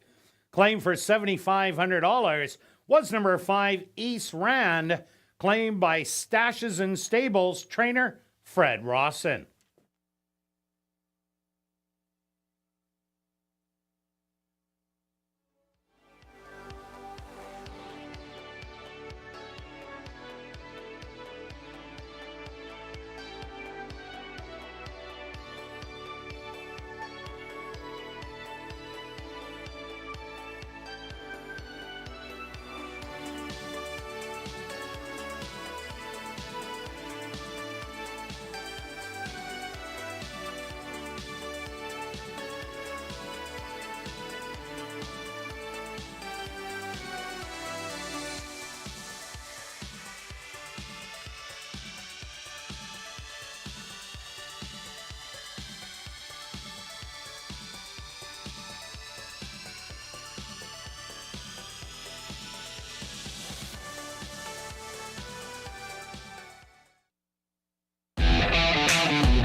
Welcome back down the paddock for race number 3. We have a $7,500 claimer. For fillies and mares 3 and up that are maidens, they're going to go 5 furlongs. Scratch number 7, Charmingly Wit. This does kick off jackpot pick 5 wagering. Quick look back at race number 2 stretch. Side Street Dave found more late, but just ran perfectly like I thought in there. Yeah, nothing surprising, but you still have to run the race in the sense of the race shape, and he was just that good enough to keep going. It was very game effort. We've seen that last year when he had that big win at about $25. So good selection, and it's only been 2 races, but we've seen 2 horses basically go gate to wire. So yeah, I won't say anything just yet. But what about Portoroso A Kiss? Wow, what a race that was. Gets left in the gate, powers up at the 3/8 pole, waits, opens up, takes the lead, and gets caught late. Yeah, so you have to make note of that, because I do like those middle move horses to take note. You don't see them all when you look at the charts, but you do when you watch the replay. All right, let's keep this going. All right. We've each got 1 winner, so let's go to the 2. I am on the favorite. This horse got claimed out of Turf Paradise. I think it was a sharp claim by Elton in here. 2 back, was in for maiden 30, optional, and that's a nice race. So yes, 5th beaten 8, but I know the field, and I think if this horse, we talked about who's the speed. Well, this horse doesn't always get out of the gate, but 2 back, going 22-2, 45-2. Yes, it is Turf Paradise. It's a faster track, but this horse was close against better horses, ran relatively evenly, and then just got tired late. I think whoever gets the lead, excluding that I'm thinking it's speed bias, there's just not much in here. Yeah, no doubt about it. And it seems like the rail so far is where you want to be. I do like this horse a lot today, but I'm going after a bit of a price. I went to number 5, Driving, one of 2 that trainer Jerry Gorno has left in the race with the scratch of the 7. Driving ran such a big race 2 outs ago, going 4 furlongs. Last time out was in the thick early on, but then just couldn't sustain as the favorite. But I really like that race at Sam Houston, going 1 mile, that this horse was 7th, battled for the lead. Yeah, got beat by 37 lengths in the end, but that means this horse has a move to offer in the race.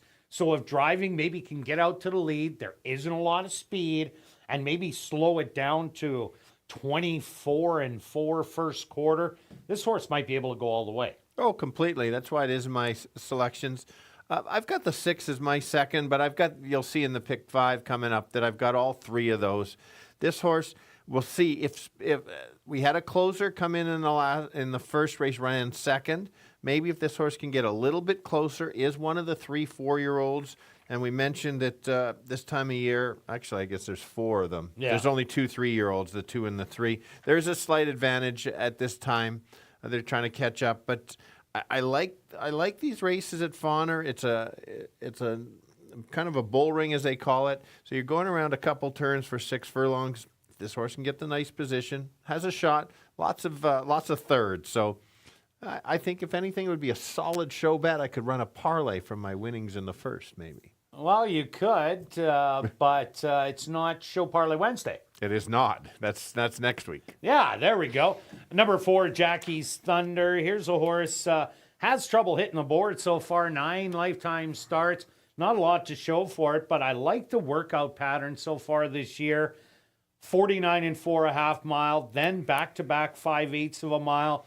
Then they shorten it up to a half mile, but that half mile work, 48 and 3, that really stands out to me. So Jackie's Thunder, 13-1 on the board. Watch that float, but I'd throw this in my tractors. For sure. And I'll talk about the 3, only one start. We know these horses can improve. Yes, it's a 3-year-old filly. Did start for maiden special weight. Has some 5 furlong works. May need one, but you just don't want to completely toss a horse that's only had one start out. So at least watch this horse, and it's had blinkers last year, blinkers this year. And the one horse's Bad Pixie has been off since 2022. Did run a really good third first time out against Russian Pearl, a stakes winner, and Diane's Wish.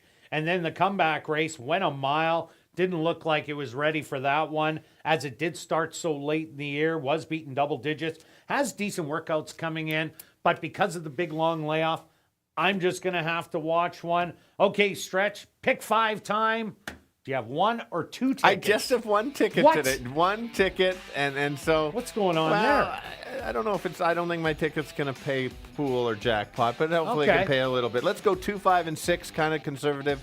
2, 4, 6, 7 in the 4th. Something looks familiar here. 4 and 7 in the 5th. You probably should add the 4 in there. Yeah, no thanks. We keyed the 6 in the 6th as both of our probably top selections, and then 1, 2, 6, 7, and 10 in the last. Yeah, you might want to add the 8 in the last, Danzig. But I'm going to take 2, 5, 6 in here also. Then the 2, 4, 7. Then the 5, 6, 7. I'm keying the 6 with Stretch. And then rounding it out with 1, 2, 6, 8, 10. $27 ticket. Good luck with all your wagers here in race 3. And we'll see you back for race 4. Kicking off $50,000 guaranteed pick 4 wagering.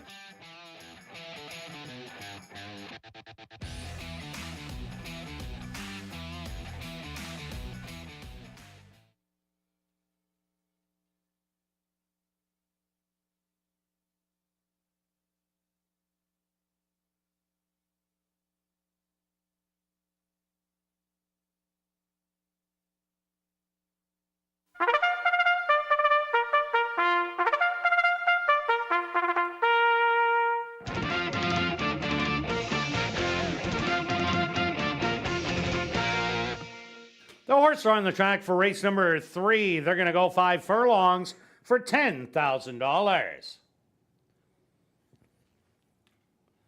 Number 1 is Bad Pixie, owned by Dr. Betty Hughes, trained by Devin Gittins with Sachin Paris. Number 2 is Awareness Autism, owned and trained by Elton Dickey with Ronaldo Cumberbatch. Number 3 is Two Cat, owned by Bill Meikle and Wind Dancer Stable, trained by Wendy Anderson with Javanil Patterson. Number 4 is Jackie's Thunder, owned by 2 Points Ranch, trained by Tiffany Husbands with Dario Dalrymple. Number 5 is Driving, owned by Henry Wood Jr., trained by Jerry Gorno with Neville Stevenson. Number 6 is Woke Joke, owned by Henry Wood Jr., trained by Jerry Gorno with Arthur Badu. Number 7, Charmingly Wit, was scratched. Jackpot pick 5 wagering, the carryover over $10,600 and just under $20,000 right now in the pool. They'll go to post in approximately 3 minutes.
girls looking for their first win lifetime. Interesting race because there's not any pure speed in here, and it's one of these races, if somebody gets loose on the lead, this usually kind of keeps going. I'm going to go with the 2 horse. This horse struggles to get out of the gate on a couple times, but when this horse gets out, does belong. Look at 2 races back. That's the key for me. Others to consider is the outside horse, has had lots of tries, likes to run second and third. Coming from Fawner, has a racing edge. And then the last one, which is Kirt's pick, is the 5. So let's go 2, 6, and 5. Kirt? Yeah, Stretch, I got the same 3 horses, but I'd put number 5 Driving on top. The lack of speed in this race is the question mark, in Driving had a really good race 2 outs ago. That was going only 4 furlongs. Even the previous race was a good one, going 6.5. I think this 5 furlongs is perfect for Driving. But number 2, Awareness Autism. This horse has a really good form coming from Phoenix. I don't expect it to be too far away. I like those 2, and I'm throwing in number 6, Woke Joke, as the late rallier. So I'm going to give you a 5, 2, and 6. Good luck here in race number 3.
It's now 2 minutes to post time at ASD.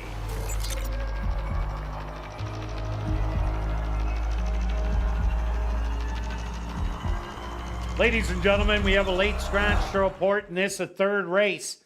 Scratch number 3, 2 Cat. Once again, we have a late scratch to report in this, a 3rd race. Scratch number 2, 2 Cat. If you use number 3, 2 Cat in your pick 3s that are starting here in race 3, or in the pick 5, you will get the favorite at post time. If you are alive in your pick 3s to number 3, 2 Cat, you will get the favorite at post time, and it's a complete refund for all other wagers. Late scratch here in the 3rd race, scratch number 3, 2 Cat.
It's post time.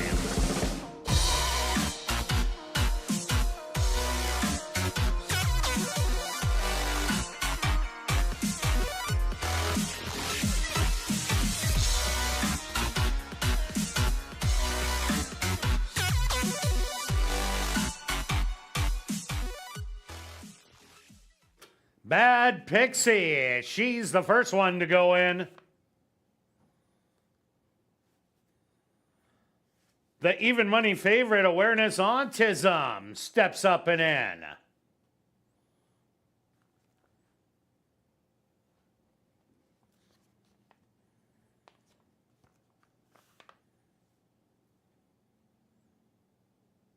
It's now Jackie's Thunder's turn.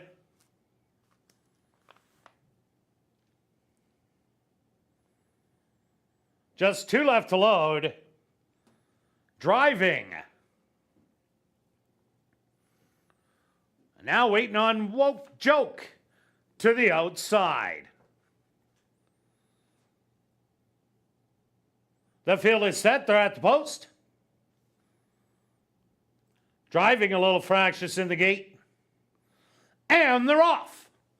Braking slowly was Bad Pixie. Driving was the first one out of the gate. Now secures the front end by 2 lengths. Settled back in second, the favorite, Aware Autism. In between horses, third, Jackie's Thunder. Woke Joke. Gonna get a 4-wide trip from here, and Bad Pixie, after the poor beginning, has moved up nicely, but it's still 8 lengths off of it.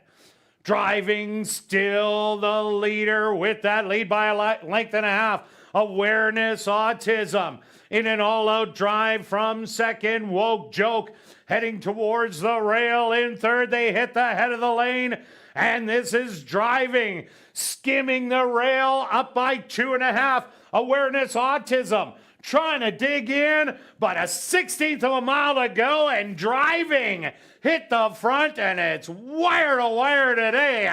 Awareness Autism in second, Woke Joke in third, fourth to Jackie's Thunder.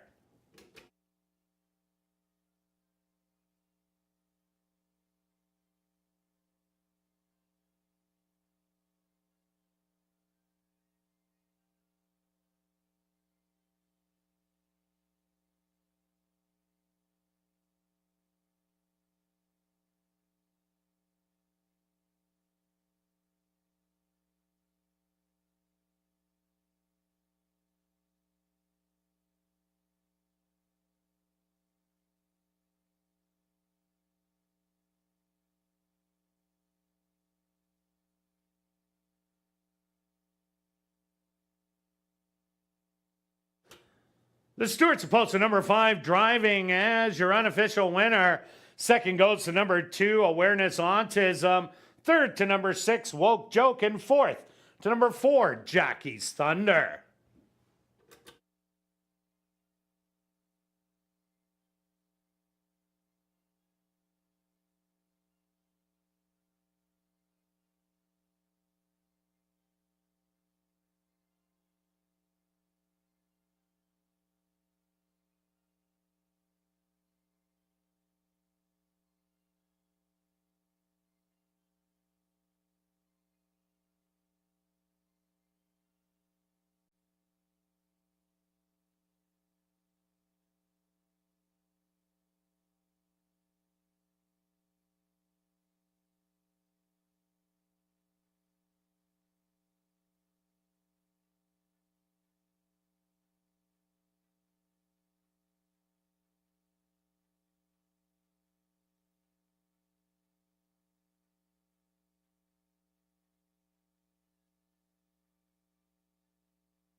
Now entering the winner's enclosure, the official winner here in race number 3, that's number 5, Driving. Driving is a chestnut filly, 4 years old, by 5 iron, under the mare Unbridled Praise by Song and a Prayer. Owned by Henry Witt Jr., trained by Jerry Gorno, and ridden to victory by Neville Stevenson. Race 3 is official in the upcoming 4th race. The in loving memory of Jim Heighton race, kicking off $50,000 guaranteed pick 4 wagering. There are no changes.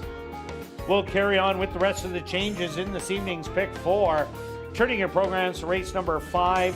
Scratch number 1, move to order. Number 5, Silver Sign. The ownership should read Neil Vandorp and Carl Anderson. Number 6, Next Thing You Know, make the jockey Praven Badri. Now turning your programs to race number 6. Number 1, E2 Babu was scratched. Number 4, Kitten, make the jockey Demario Bino. And number 6, Big Investment, will run on lay 6. Now turning your programs to race number 7. Number 4, Catch the Dream, will run on first time lay 6. The in loving memory of Jim Heighton race, kicking off $50,000 guaranteed pick 4 wagering.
And just a reminder to get your 50-50 tickets, the jackpot is currently at $1,030 and growing.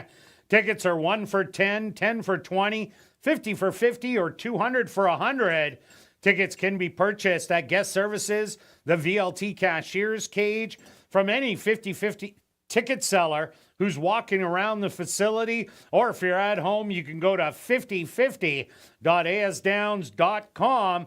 Purchase your tickets there. Sales will close at 9:50 p.m. The draw will take place at 10 o'clock. Tonight, the proceeds will benefit Final Furlong and the Winners Foundation. Please note that you don't have to be in attendance to claim. Check our website at asdowns.com for the winning number. Also, be sure to check out our 140 VLTs in our spacious Club West Gaming Lounge located on the second level. They're open all day, every day from 10 a.m. to 1 a.m. And starting Monday, June the 3rd, we'll be drawing for $500 in cash each and every race night in the VLT Lounge following Crazy Hour.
And welcome back down Paddock 4, race number 4, kicking off $50,000 guaranteed pick 4 wagering with an allowance race for filly 3-year-olds that are Manitoba, Saskatchewan, North and South Dakota bred maidens going that 5 furlong distance. Quick look back at race number 3 stretch. Driving, lack of speed in the race. Driving made the lead and won every pole. Yeah, you called it. You thought that she might be going to the lead, and once the horse got the lead, it was basically over. I'm now leaning a little more to the speed favoring. 2 ran a nice race, trying to chase the whole way around. Definitely did. Broke all right. It was just a matter of when nobody else is pressing the speed, it's hard for it to back up. So, well, the lead horse gets a breather. Yes, correct. And they get to dictate their own pace, and that's huge for a horse. For sure. All right. Okay, race number 4. Who do you like in here? Okay, here we go. A good pick 4 sequence. I have 4 horses in the pick 4, but I'm gonna start with the first timer, just based on the that last work. I'm certainly not keying the horse, but we're getting a nice value because there are so many unknowns in this race. So let's go to the 4 if we can. If Julie can find the 4, but doesn't have the saddle cloth, so that's okay. Let's just talk about the first-time starter. Steady works throughout. They are going the 5 furlongs, and this horse has already run the 5 furlongs. So let's a lukewarm selection is what I can say. Yeah, and take a look at the breeding. The dad, Old Forester, 6 wins, $460K. Made most of the money on the turf and route racing, but did have 2 dirt races, and they were sprinting and was second and third. The mom, Listened to the Lady, was unraced, and Whitney's Wish is the first foal out of Listen to the Lady. For sure. All right, another horse to take a look at in here. Let's go to my top selection. That's the 2 horse, Awfully Special. Awfully Special ran well last year, had a 3rd in the first start against a stake winner in Just Lemmy Adam, who won the sales stake, and then ran a really good 2nd at the end of the year against the boys, and Cavor ended up getting it done in there.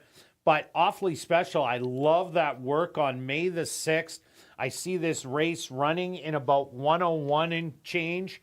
So that's what I expect this race to go in. So Awfully Special, definitely, I think has a big shot, but not getting a lot of value right now at 8-5 on the board. Ladies and gentlemen, we do have a late rider change to report on number 6, BB Bear. Make the jockey Javanil Patterson. Once again, a late rider changing this a 4th race. Number 6, BB Bear, will be ridden by Javanil Patterson. Okay, Stretch, who else do you like in I here? went to the 7 on the outside again, being bet down to even money. There's too many unknowns for me to get on that win price. But the horse has a lot of positives in here. Steady works, the same kind of thing every 7-8 days. Last one, just a breezing work. The track was not very good with all the rain, so they kind of missed a little bit of training. That's why it missed the being right on the days. 2 back that race at 5 furlongs against Open Company was a nice race. 3.25 ahead of everybody else. This horse is going to be a stalker, so if somebody gets loose, could be up against it. So you don't want to maybe not key this horse. Yeah, no doubt about it. But Devin Gittins is off to a really good start, being in the money with 4 out of his 6 starters. Another horse to look at, number 3, Lady Roxana, the Dad Society's chairman, 7 wins, $800,000 in earnings, mostly turf route. The mum, My Lady Anna, had 1 win, $17,000 in earnings. Only 1 sibling to show, and it's unstarted. Not stellar workouts in the morning. The kind of slow 104 and 3 out of the gate last time out. But those 2 half-mile workouts, definitely decent. Yeah, let's go to the 5. It's a second time starter, only 1 start last year, late in the season. I think they probably just wanted to try to get a race in there. The works are shorter works, so I'm a little concerned about that. But it's one of these. It's only 1 start. If this horse comes in, you're getting paid 23-1 right now. Could go even higher. Well, look at that. Just went to 24-1. So something to consider in there. Maybe a second look. I'm going to wait, but hey, wouldn't surprise me in a race like this. No, and let's take a look at number 6, BB Bear, out of Kentucky Bear, who had 1 win, $100,000 in earnings, and was predominantly a road horse. On the mom side, CZ Bell, she was unplaced in her 2 starts, has 1 sibling, and it is a non-2 lifer for $12K. That did show a little bit of speed. And please take note that the jockey is now Javanil Patterson, as Tim Tarasenko is off this mount. For sure. And the last one, another price horse, is along the rail. Does have a 5 furlong work in the last one. It's not as fast as some of the other ones, but it just depends on the training pattern and what the trainer wants to get out of it. So it says handily from the gate, which is fine. It's just one of those, maybe easing into it. Tiffany knows what she's doing, so it's just got to watch one. But again, this is one of those races that a long shot could come in. All right, let's go to our wagers here in race number 4, Stretch. What do you have? Okay, so... ladies and gentlemen, please take note. We have a late scratch to report in this, the 4th race. Scratch number 4, Whitney's Wish. Once again, ladies and gentlemen, a late scratch to report in this, the 4th race.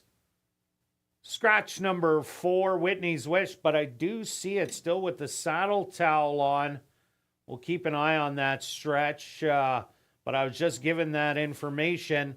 We'll clarify that for you in a minute, but let's go to our wagers right now, Stretch. Okay. What do you have? Okay, let's go with 2, 4, 6, 7 in this one, with 4, 7 in the 5th, King the 6th, and 1, 2, 6, 7, 10 in the last. It's 40.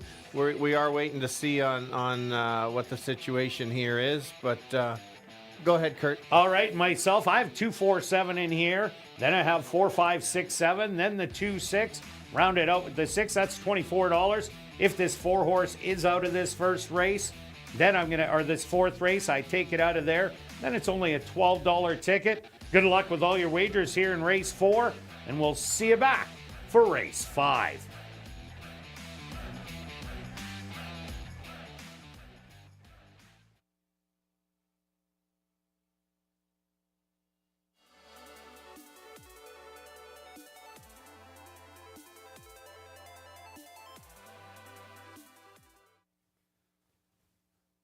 And ladies and gentlemen, we've drawn our VIP Fan of the Night.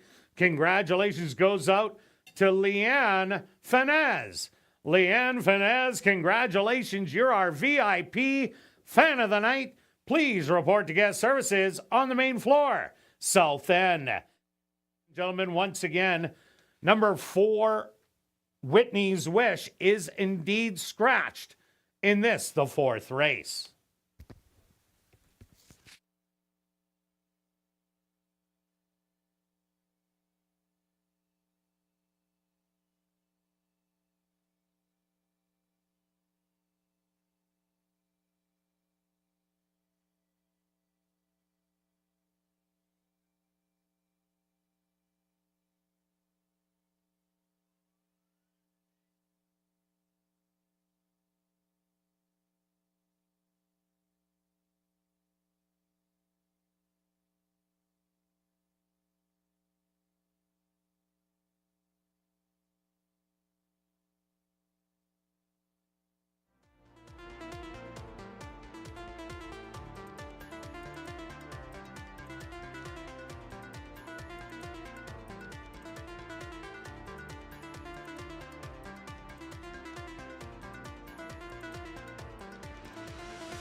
The horse on the track for race number 4, the in loving memory of Jim Hyten race.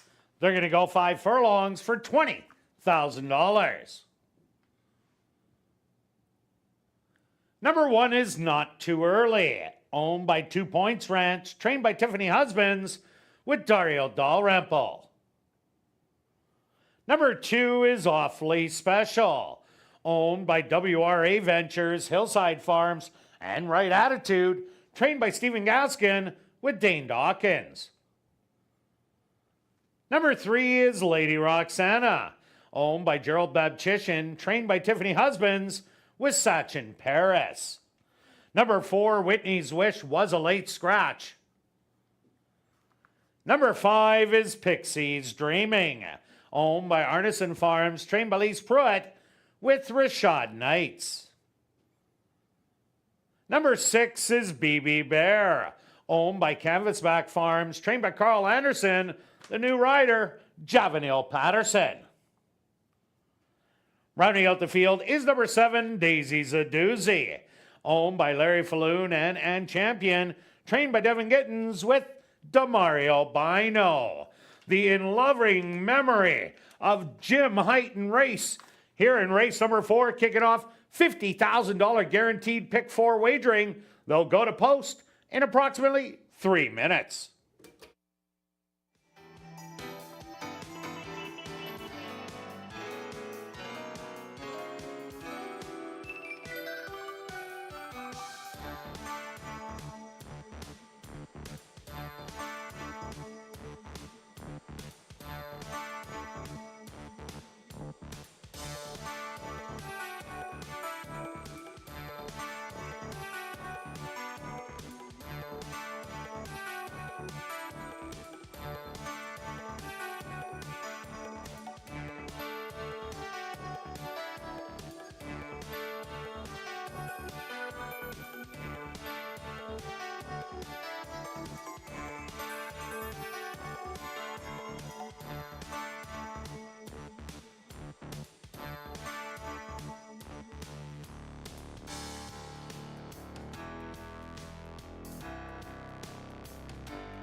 Here we go. The girls looking for their maiden victory here. We've got a scratch, which was my top selection. So my picks have changed a little bit. Let's go to the 7 as my top selection. Has 5 starts last time. Was competitive, just missing out. Lost to a couple good ones. Needs to sit close to the pace because I think there's not a lot of speed in here. That's my top selection. Other one to consider would be the 2. A similar track record as the 7. Sits just off, makes a close. And then the first-time starter that's a bit of an unknown with the new jockey, that's the 6. So let's go 7, 2, and 6. Kirt? Yeah, Stretch, I like number 2, Awfully Special. This horse showed lots of good early speed early on last year and ran a good second at the end of last year. Comes in with a really nice workout in 101 and 2, and I think that's the way this race is going to run speed-wise. 101 and 2, so if it runs back to the work, it's the one to beat, but you got to respect the 7. Daisy's a doozy, sitting on a win at this maiden allowance level after testing 3 stakes races. Throw in the first-time starter, BB Bear, the 6. I'm 2, 7, and 6. Good luck here in race 4.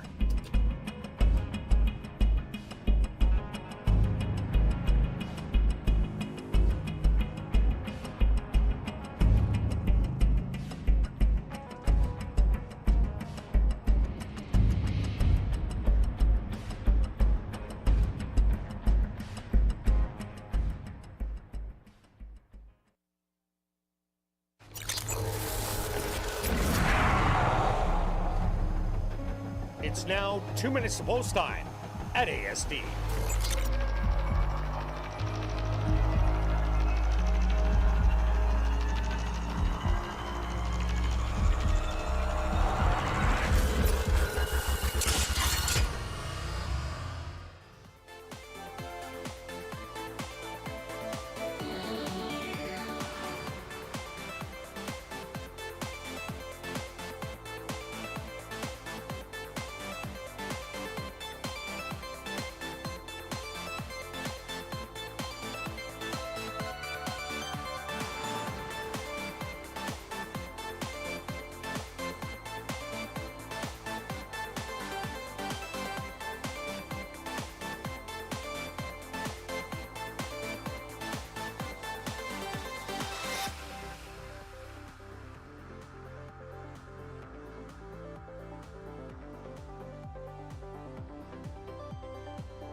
time.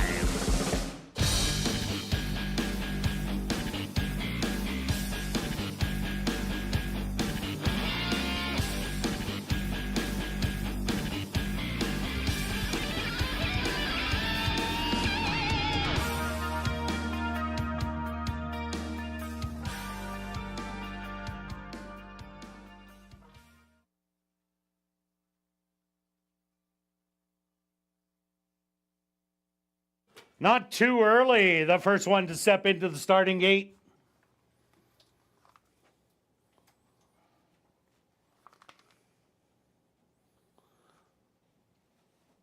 Awfully Special will be the next to load without jockey Dane Dawkins. Once Awfully Special is in, he will climb right back aboard.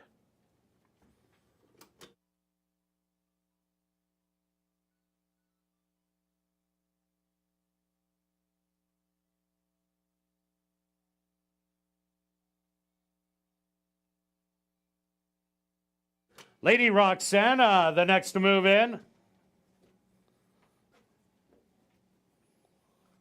Pixie's Dreaming's turn. Just 2 left to load. BB Bear.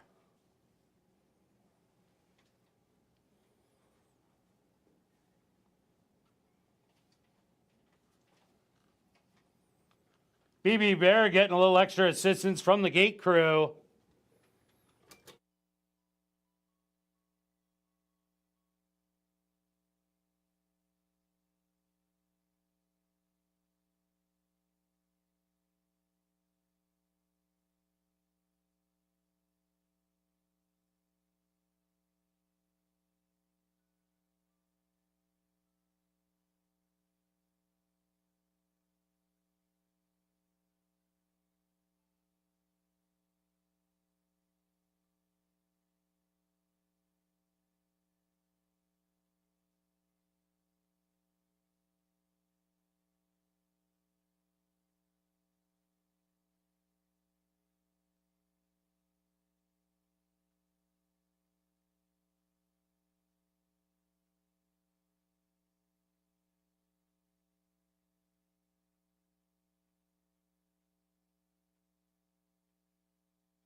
Ladies and gentlemen, the horses are being unloaded from the starting gate. Slight delay into the running of race number 4.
Ladies and gentlemen, we have a late scratch to report, and this is the fourth race. Scratch number 6, BB Bear. Once again, a late scratch to report, and this is the fourth race. Scratch number 6, BB Bear. If you had number 6, BB Bear, in your pick 3s, pick 4s, or pick 5s, the favorite at post time will be substituted. Late scratch here in the fourth. Scratch the 6, BB Bear. Not too early. The first one into the starting gate. Awfully Special now getting ready to move in.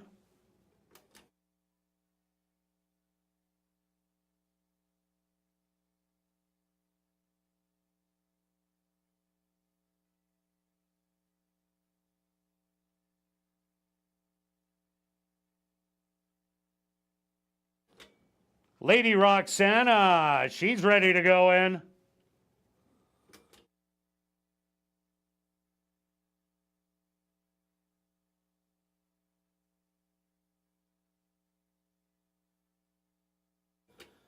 Pixie's Dreaming, set to go in.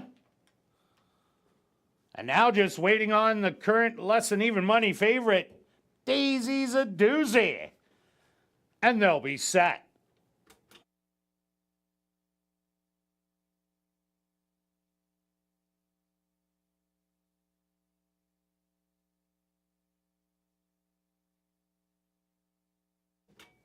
They're all in. They're at the post.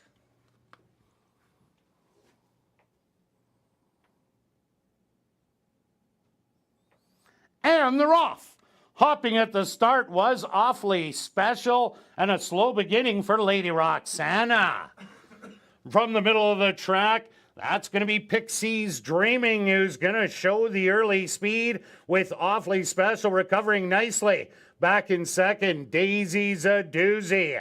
Third on the outside, 2 lengths off of it. And then it's not too early. Only a length behind them and well back to Lady Roxana, who's now about a dozen off of it. The opening quarter, 24-1, 3 across the track. Awfully Special in between horses. Daisy a Doozy on the outside, sneaking up the rail. Not too early, they hit the head of the lane, and Awfully Special has the lead by a length and a half, but Daisy's a Doozy. Dead aim on the outside and not too early up the rail, but Awfully Special found another gear and draws off to win by 3. Daisy's a Doozy in second, not too early in third, and fourth goes to Pixie's Dreaming.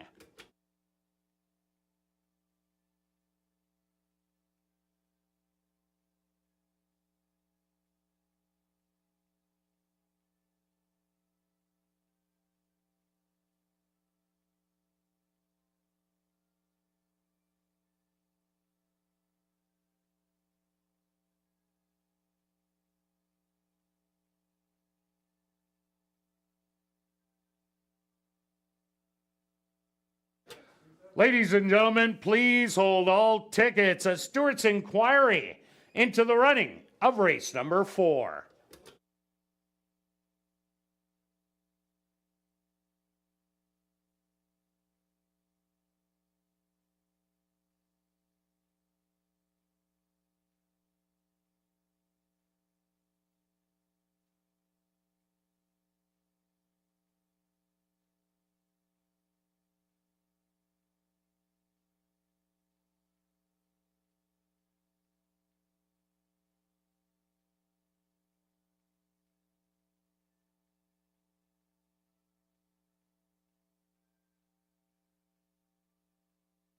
The Stewarts have posted number 2, Awfully Special, as your unofficial race winner. Second goes to number 7, Daisy's a Doozy. Third to number 1, Not Too Early. And fourth to number 5, Pixie's Dreaming.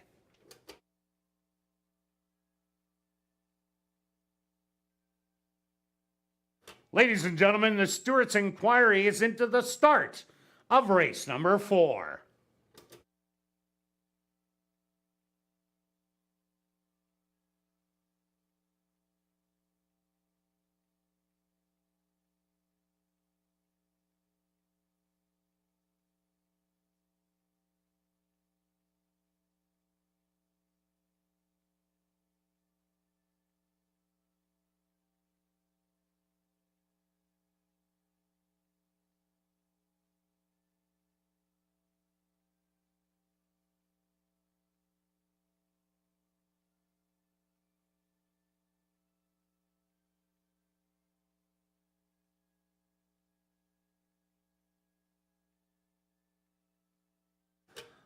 Ladies and gentlemen, the stewards remove the inquiry sign off the board.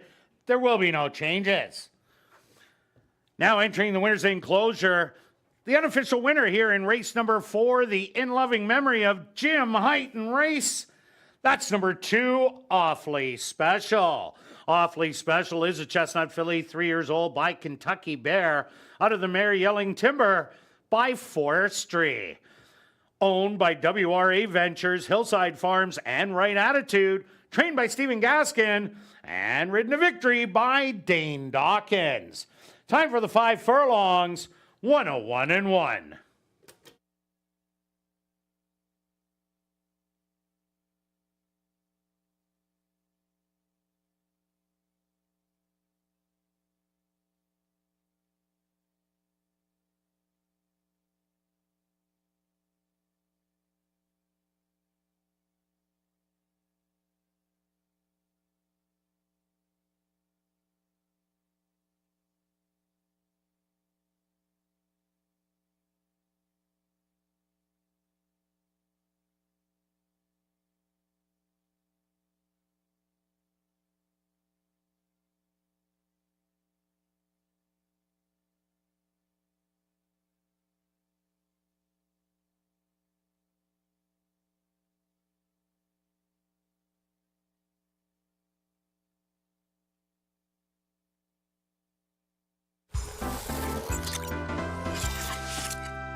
Race 4 is official in the upcoming 5th race.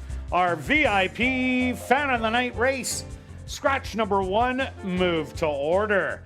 Number 5, Silver Sign. The ownership should read Neil Vandorp and Carl Anderson. Number 6, Next Thing You Know, make the jockey Praven Badri. Late pick 3 wagering here in race number 5.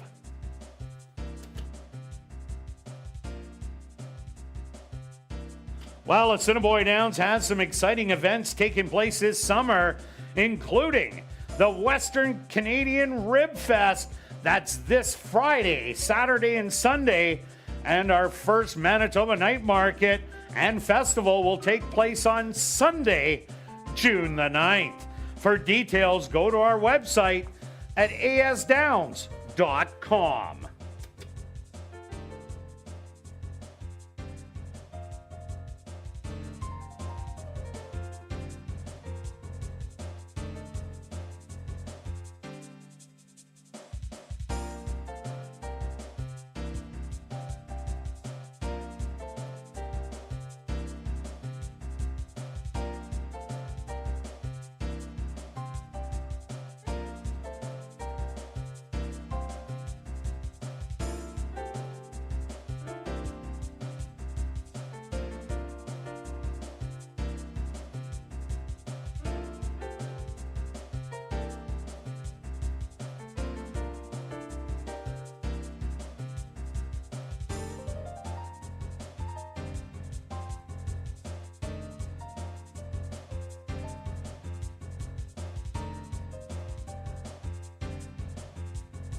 And welcome back down the paddock for race number 5. We have a $5,000 claimer for fillies and mares 3 and up that are non-2 lifers. They're going to go 5 furlongs. Scratch the 1, move to order. Number 5, Silver Sign, the ownership, Neil Van Dorp and Carl Anderson.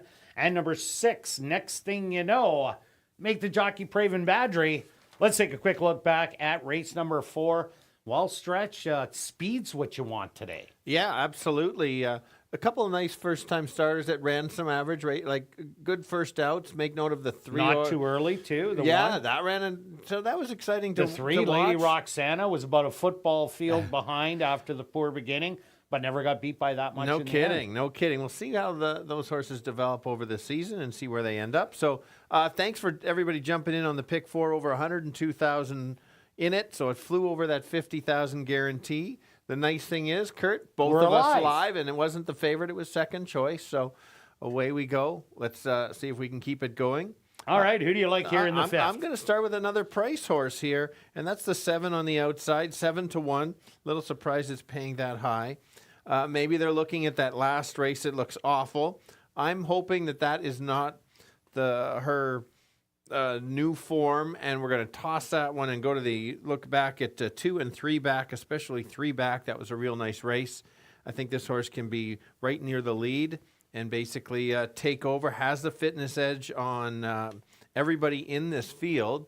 And so that's always a good angle. Jerry already has 1 win today. Yep. So he can win in bunches. So great value for sure. Yeah, it's the only 3-year-old tackling the older horses, but did that in Nebraska at Fauner Park. The horse I have on top is number 5, Silver Sign. Carl Anderson did really well with his Woodbine horses last year that he did purchase late in the year and early in the year. But a lot of them did run second first time out, but they didn't have the greatest of form. I really like the form on Silver Sign. This one running 5.5 furlongs, has a win where it broke its maiden, and then a really good 3rd place finish where it pressed just off the leader and only got beat by 4 in the end. Has been competitive in almost every single start, and I just like the way this horse has been working. 8 to 5 on the morning line. I think that's what it's going to be about post time, and I think a big shot in here. Yeah, no, I don't disagree with you. Let's go to the 4. This horse was running a higher level last year, maiden special weight, didn't win, but then when the horse dropped, this horse was extremely competitive and won 2 of his last 4 races, especially the non-2 for 75 yes against Manitoba breds, but then opened the next race, and that lost by a neck. So I think this is the spot that this horse certainly belongs, and you can't leave him out. You're getting 6 to 1, so I don't mind that one as a fringe player as well. Yeah, and that last workout was around the dogs, so that means the horse had to go farther around, so take about a second and a bit off that, so that's a good work. The other horse I like, number 6, Next Thing You Know, Praven Badri now rides, was a winner at first asking, battling every step of the way and holding off Ashes to Ashes late charge. Then came back in a very tough allowance non-2 event, and that was just way too tough. Dropped back down to the 5,000 non-2. Ran a great second to a horse that was sitting on a win, Tipsy at the bar. So next thing you know, I expect this horse to be forward in the race, and with a great trip, can get it done. Not liking the odds right now at 9-5. No, a little low, but that can change. Let's look at the 2. I've backed this horse on many Wednesday show parlays. We have. Would I bet this horse to win? Maybe not. This horse needs a bit of ground, always kind of closes late and always a little bit too late. But look at the workouts coming in. Stellar workouts. So maybe the horse can get a little bit closer. See how with speed holding, it's always tricky for this one. But if you like to play some shows on a long shot, this might be the one. And another horse to look at, number 3, Bits of Lemon Drop. Will not race on Lasix today, taking it off. And Bits of Lemon Drop does bring a little bit of speed to the race. When the horse did break its maiden for $5,000, was just off the leaders, took control, and then battled to the wire to win by 3/4 of a length. I think the horse will be sitting right behind the early speed, who's probably going to be Double Barrel Delight, who I think is the fastest in here. Silver Sign not too far away, and Run for Joy also up there. So Bits of Lemon Drop, maybe taking off the Lasix. That'll be the key for this horse, but definitely had a good year last year. 6 for 8 in the money. Okay. All right. Should we go to our wagers first, or do we need cap with Kirt and Stretch? Let's go Cat with Kirt and Stretch to start it off. Al is from, there it is, from Grand Island. Hey, Fauner Park. Fauner Park. Funny story. I've been to Nebraska one time, and I have a speeding ticket in Nebraska. Really? And guess where I was going? Where? To the track, obviously. Oh, jeez. well, you were going from the edge of town all 4 minutes? Well, I was driving through Nebraska and had to get there. Oh, so it wasn't okay. specific. Anyway, So you were 10 and a half hours into your 11-hour drive. basically, yes. From Winnipeg here. Correct. Going Okay. through. So that's the story about Grand Island. Good luck, Al. I like your selection, and great angle there about you can never go wrong with Nault as a trainer off fresh. Yeah, Al, maybe go to Fauner Park and say hi to the blackjack dealer that took all my money there. There we go. Okay, let's go to our wagers here in race number 5, Stretch. What do you got? Okay, let's go with the 20 to win on the 7. Like the price. Look at these multiple bets again. 2 bets today. 20, All right. 20 win on 7, $3 exacta wheel, 5 and 7 with 4, 5 and 7. You could break it down if you wanted to do a $1 exacta, that'd be $4. Yeah, nice and cheap. I'm going to go a triactor wheel, 4 or 5 on top with 467, 467. A $1 one, $6, but I'm bumping it up to a $4 one for 24. Good luck with all your wagers here in race 5, and we'll see you back for race 6, Classic High 5 wagering, and that does have a carryover just under $12,500.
Well, you better hurry and get your 50-50 tickets.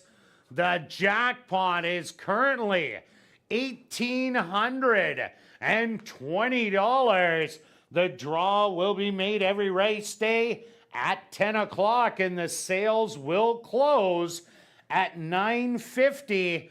That's only 10 minutes away. For those of you on hand, go to guest services, the VLT cashier's cage, or any 50-50 ticket seller around the facility. If you're at home, you can go to 5050.asdowns.com.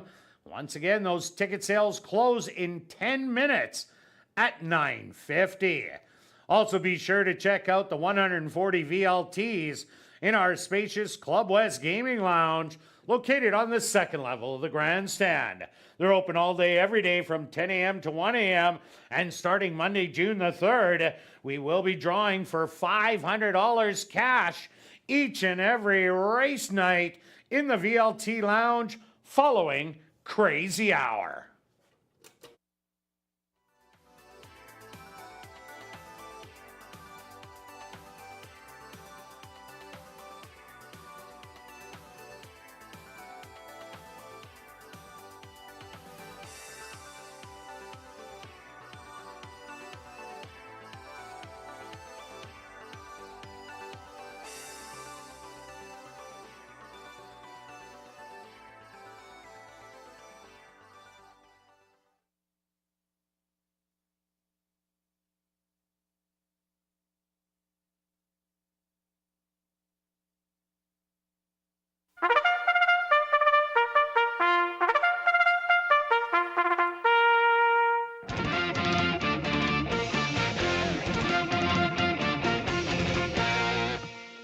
The horses on the track for race number 5 are VIP Fan of the Night race. They're going to go 5 furlongs for $10,100. Number 1 moved to order was scratched. Number 2 is Just for Charlotte, owned by Vela K. Butler, trained by Wendy Anderson with Sven Balrup. Number 3 is Bits of Lemon Drop, owned by Hearthstone Stable, trained by Victoria Morse with Javaniel Patterson. Number 4 is Double Barrel Delight, owned by A2 Thoroughbreds and True North Thoroughbreds, trained by Michael Nault with Antonio Whitehall. Number 5 is Silver Sign, owned by Neil Van Dorp and Carl Anderson, trained by Carl Anderson with Tim Tarasenko. Number 6 is Next Thing You Know, owned by Arneson Farms, trained by Lise Pruitt with Praven Badri. Rounding out the field is number 7, Run for Joy, owned by Henry Witt Jr., trained by Jerry Gorno with Ronald Alley. Our VIP Fan of the Night race. Here in race number 5, they'll go to post in approximately 3 minutes.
Furlongs, many looking for their second win. Let's start on the outside, getting some nice value on the 7 horse at 5-1. Been running at Fawner. a terrible last race, but look at the other races. This horse can sit just off, make a late run. I think if the speed backs up a little bit, this horse can certainly take over at a nice price. Yes, the horse to beat is the 5, coming from Woodbine. If runs back in 2022, watch out, tough to beat. And the local horse with an outside shot that's always right there, that's the 4 with a nice work coming in. Let's go 7, 5, and 4. Kirt? Yeah, Stretch, I went to number 5, Silver Sign. This horse brings some speed to the race and some class coming from Woodbine. I really like the sprint races. That Silver Sign did show in the past last year, late in the year. Carl Anderson has done very well with his Woodbine horses, so I'm putting him on top. Then I'm going to take number 6, Next Thing You Know. Craven Badgery now rides. Does very well at the lower levels. Did win for maiden allowance. Allowance non-2 is too tough, but the non-2 to end off the year was a great start and Run for Joy. This is the only race fit horse in the race. So I'm going to give you 5, 6, and 7. Good luck here in race number 5.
Just for Charlotte leads the fillies and mares into the starting gate.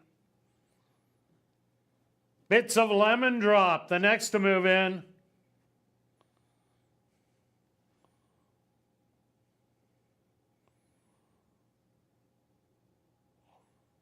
Double Barrel Delight walks up and in.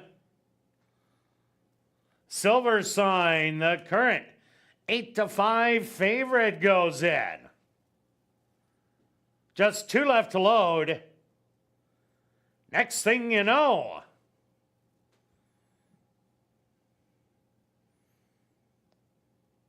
And just waiting on Run for Joy to the outside. The field is set. They're at the post. And they're off. From the middle, Silver Sign gets away alertly and opens up by a half a length to the inside. Just for Charlotte is showing speed today and 3 wide. Run for Joy makes it a trio. Settled right in behind Double Barrel Delight, hemmed on the rail, Bits of Lemon Drop, and Next Thing You Know, making a 3 wide bid. Only 3 lengths from front to back. The opening quarter, 24-1. Run for Joy on the outside. Silver Sign on the rail, trying to move 3 wide. Double Barrel, they hit the head of the lane. And Silver Sign now at the lead by a long neck. Run for Joy, all out in second. These 2 coming to the 16th pole. Run for Joy now goes on by. Run for Joy, a late rally from Double Barrel Delight to make it really close between Silver Sign and Double Barrel Delight for second and third. 4th goes to Just for Charlotte.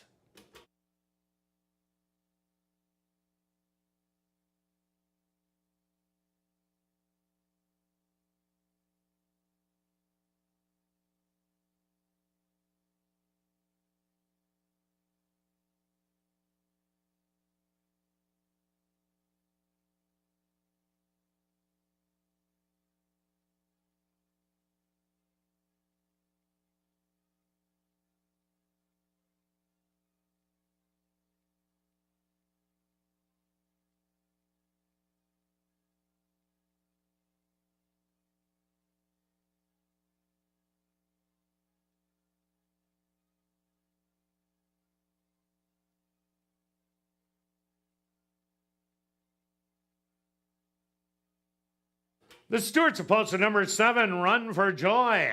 As your race winner, a photograph has been called to determine the second and third place finishers. Results of the photo show number 5, Silver Sign, finishing second. Third goes to number 4, Double Barrel Delight, and fourth to number 2, Just for Charlotte. They went the opening quarter 24-1, the half 48-2. Time for the 5 furlongs, 1 minute and 4/5.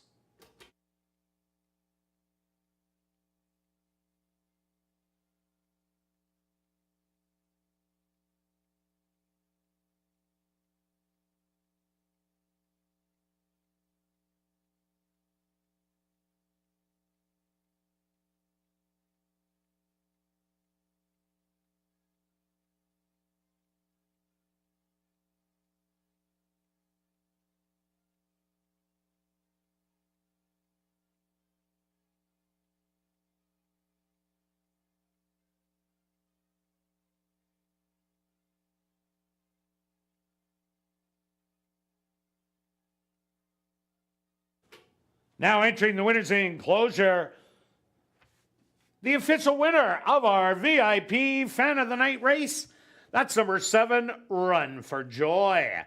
Run for Joy is a chestnut filly, 3 years old, by Kitten's Joy, out of the mare Moon Confidential by Malibu Moon. Owned by Henry Witt Jr., trained by Jerry Gorno, and ridden to victory by Ronald Alley. Time for the 5 furlongs, 1 minute and 4/5. Congratulations goes out to trainer Jerry Gorno, who scores the double. Also, congratulations goes out to jockey Ronald Alley, who scores the double. 2 wins for trainer Jerry Gorno and 2 wins for jockey Ronald Alley. In the upcoming 6th race, Classic High 5 Wagering, scratch number 1, E2 Babu. Number 4, Kitten, make the jockey Demario Bino. And number 6, Big Investment, will run on Lasix. Classic High 5 Wagering with a carryover of just under $12,500. They'll go to post in 16 minutes.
Welcome back down the paddock for race number 6, Classic High Five Wagering.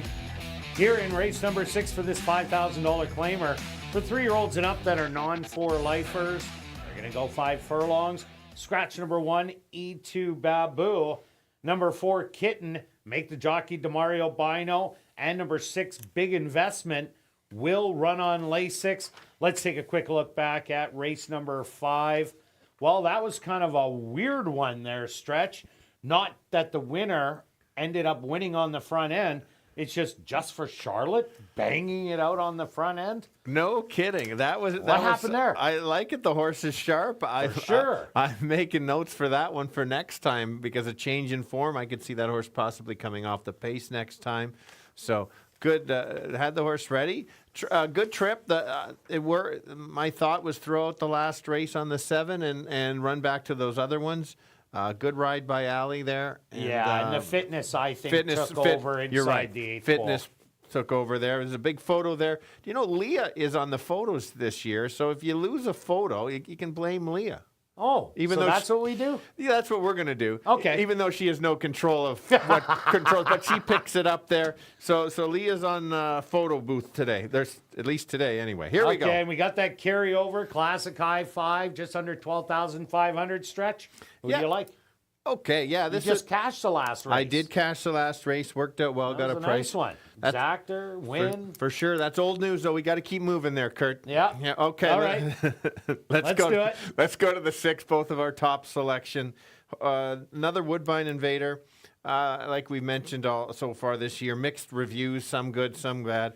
What I do like about this Woodbine horse is how much speed this horse has, and there's a lack of speed in here. We're watching a favoring track.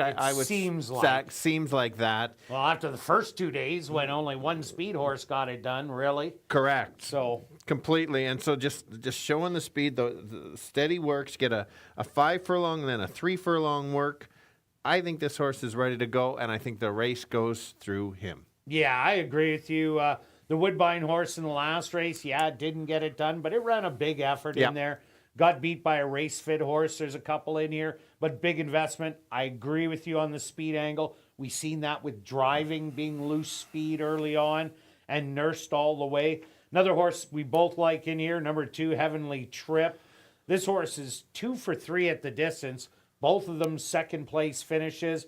Very lightly raced here last year.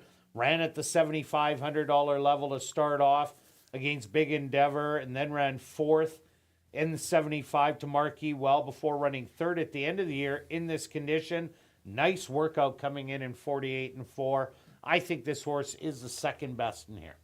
Yeah, and you made a good point on ASD Live. Not a lot of races, but kind of sets it up. If it runs back to some of those previous races, watch out. I went to the 5. We both went to the 5 for our third selection. Bit of a long shot. Has the fitness edge for sure. Cuts back, showed speed early and then faded going a mile. Looks like that's not the distance really for this horse. So that was in for 5,000, 2 and 3 back. And I like your rule, 5th beaten 3, only 3 lengths out, puts this horse... anything within 5 lengths, you're competitive. Yeah, so maybe not to win it, but certainly could be right there. Another horse to take a look at as the other Jerry Gorno horse besides the 5. That's number 3. Properly Connected. 4 outs ago was the favorite, got the win, but since then, not a lot, Stretch. Beaten double digits and trailed the field in the last 2 outings, but this horse does love Assiniboia Downs. 5 for 9 in the money, 2 wins. Can we see a rejuvenated, Properly Connected today? I think you can. I threw out those Fauner Park races completely. It was irrelevant to me. Just didn't like the track because the horse runs too good here. The 4 horse, talk about the 4 in the sense this horse beat Heavenly Trip in the last start of the year for them. And ran a huge race. I remember that race. Good race.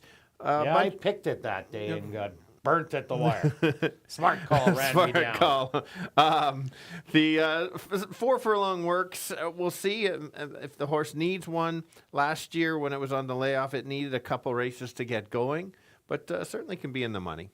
Yeah, Tom Gardapi has the 2 Heavenly Trip, but he also has the 7 CC's Kitten. CC's Kitten had a couple 7 furlong races early on in the year, but then ran the best race in this condition on For Life, losing by a nose to the speedy Doug's Pal. Then came back again with a couple flat races, but second to Cato's Lady, that was a good one also. You do get a 10-pound bug on today. The horse does have a little bit of speed to keep in contention, so definitely in the short field, a shot at a big price. Absolutely. All right, let's go to our wagers here in race number 6. We know Stretch is chasing dead money. Absolutely. I would not miss this. Look at Kirt, double bets. No, I don't have a double bet. Maybe they want me to bet my triactor from the last race again. Yes, that's what because happened. I lost last race, maybe this race. Maybe the same numbers, yeah. You never I'm know. not playing the same. I've heard some people play the same numbers every time. Okay. I don't, but it's an angle that I don't think works. Anyway, here we go. $1 high 5 wheel, 6 with 245 with 245, and if I get those first 2 legs, I've got it. All. All right. Myself, I'm keying the 6 also. Then I took 2-5, then the 2-5-7. I threw a bunch of numbers, but I also have the all. I just wanted to make it look good. Get a bunch of numbers up there. That'll cost $24. Good luck with all your wagers here in race 6, and we'll see you back for race 7.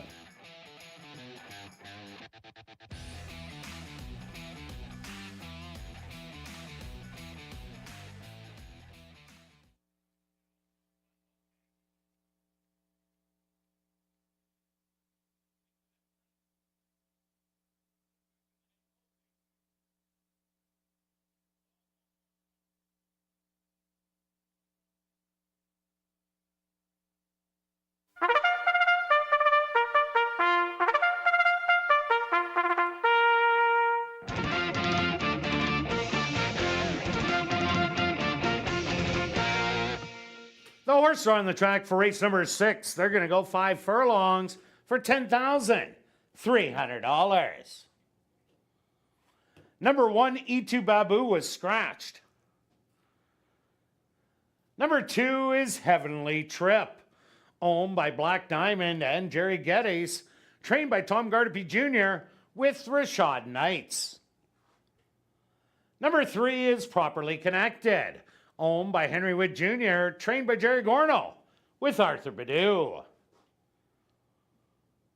Number 4 is Catan, owned by Ryan DeJarlis and Thomas Howes, trained by Ryan DeJarlis with Demario Bino. Number 5 is Screenplay, owned by Henry Wood Jr., trained by Jerry Gorno with Neville Stevenson.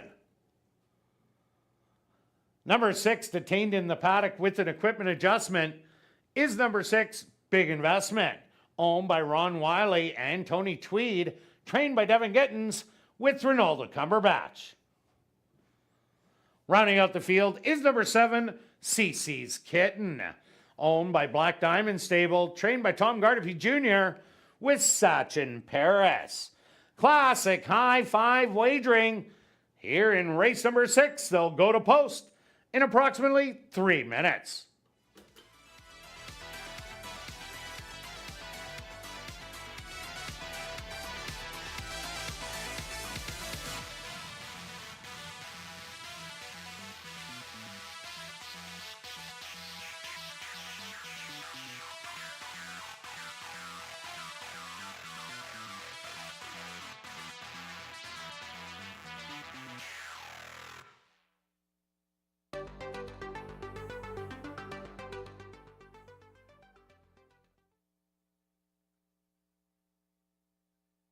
And ladies and gentlemen, tonight's 50-50 draw, we have drawn our winning number.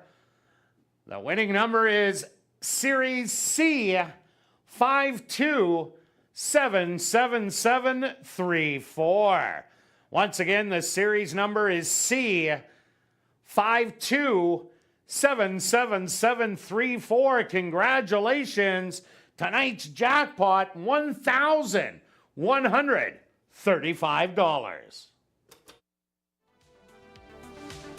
And just a reminder, that ticket was purchased on track, and you can pick up your winnings at Guest Services.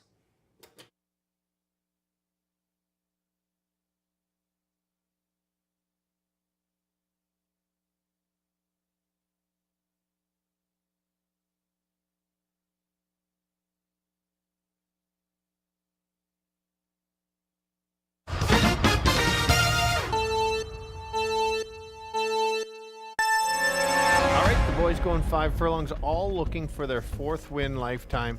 I'm going to go to the speed out here. It is the favorite, the 6, coming from Woodbine. Has a nice work pattern coming in. I do like that. Somebody else is going to have to press this horse to try to get this horse to tire. I don't think it's going to happen. Who else can run 2nd and 3rd? Let's go to the 2. This horse has some class and slightly raced in the last year, but has some talent. And then the other one at a price that helps your try-pay would be the 5. Coming from off the pace to complete it, let's go 6, 2, and 5. Yeah, Stretch, I'm with you with number 6, Big Investment, big speed to offer to the race. Coming by way of Woodbine last year, and I think this is a horse that makes the front end, and if he does clear it, they're going to have a tough time catching him. Heavenly Trip runs well off a layoff, lots of layoffs on the program, but it looks like geared and ready to go, and Screenplay, just like you, I have for 3rd, so I'm going to give you a 6, 2, and 5 also. Good luck here in race number 6.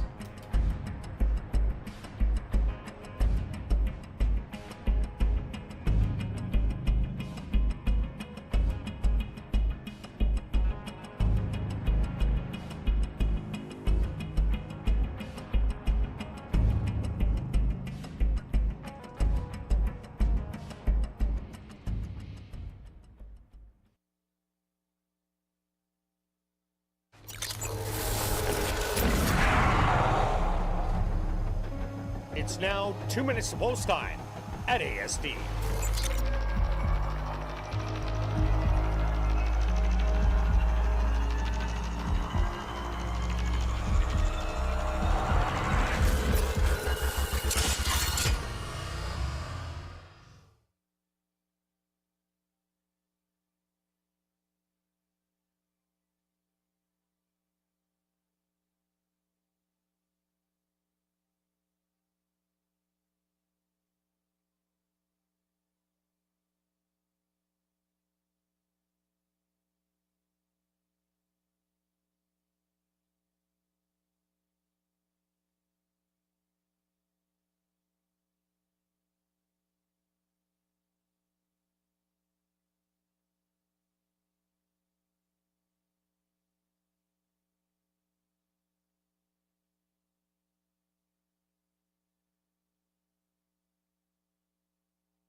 It's post time.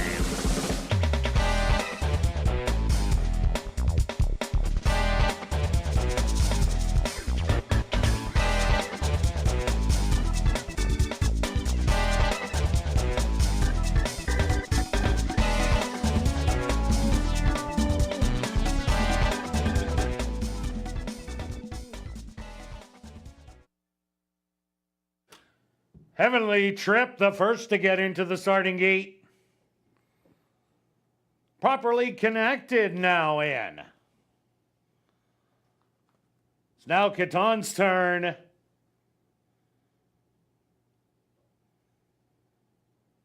Screenplay will be next. Just 2 left to load. The current 4-5 favorite, Big Investment.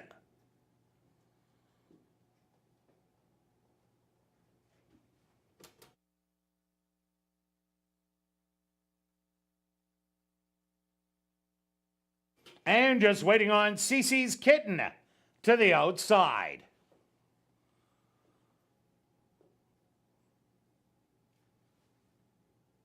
They're all set. They're at the post. And they're off. Smooth start for all from the middle of the track. That's Big Investment, who's showing the early speed. Cece's Kitten to the outside in second, putting on a little bit of pressure early. Properly Connected up close in third. On the rail, Heavenly Trip in fourth. Screenplay making a move 3 wide, and your early trailer will be kidding about 8 off the lead. Big Investment has now opened up the lead to 4 in an opening quarter of 23-3, hitting the head of the lane. Big Investment looking good from here. The favorites up by 6. Screenplay to the outside, rallying for a second, a 16th of a mile to go. Big Investment, 340 on the board, and just gonna last to the wire. Second's gonna go to Screenplay, Kitten in third. Fourth is gonna go to Heavenly Trip, and fifth to Properly Connected.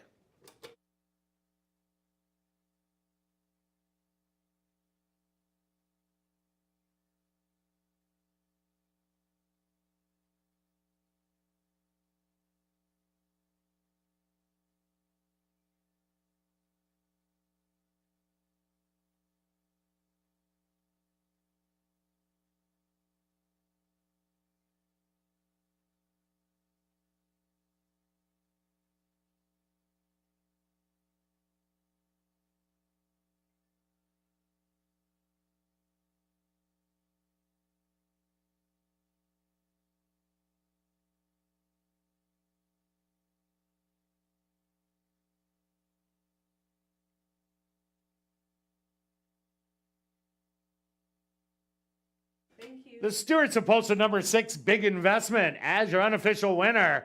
Second goes to number 5, Screenplay. Third to number 4, Catan.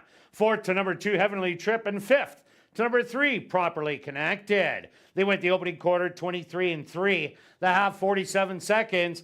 Time for the 5 furlongs, 59-4.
Ladies and gentlemen, please hold all tickets. A rider's objection here in race number 6. Arthur Badu on number 3, Properly Connected, has claimed interference against your unofficial winner, number 6, Big Investment, and jockey Ronaldo Cumberbatch. Rider's objection, 3 on 6. Now in the winner's enclosure, the unofficial winner here in race 6, that's number 6, Big Investment. Big Investment is a bay colt, 4 years old, by Missawish, out of the mare Expressly Yours by Big Brown. Owned by Ron Wiley and Tony Tweed, trained by Devin Gittins, and ridden to unofficial victory by Ronaldo Cumberbatch. Time for the 5 furlongs, 59-4. Should the results stand official, congratulations goes out to Ronaldo Cumberbatch, who scores the double. 2 wins for jockey Ronaldo Cumberbatch. And just a reminder, rider's objection, 3 on 6.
Ladies and gentlemen, after reviewing the films, the stewards have disallowed the claim of foul. 6, 5, 4, 2, 3 is now official.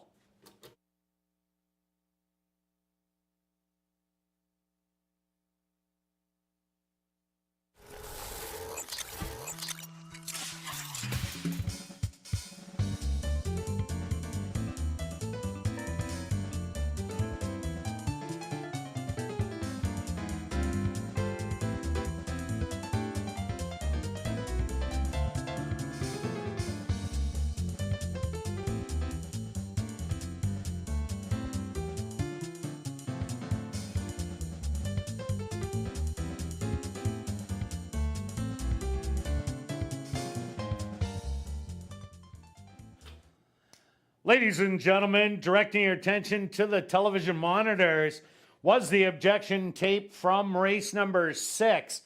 Pay special attention to the horse in first in the black silks. That's number 6, Big Investment. And then second off the rail in the second wave in blue.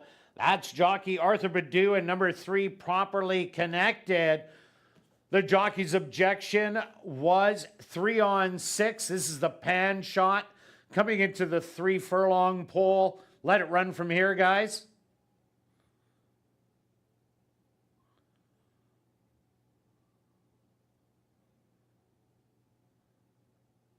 And right there is where jockey Arthur Badu thought that he might have been interfered with the 6, Big Investment.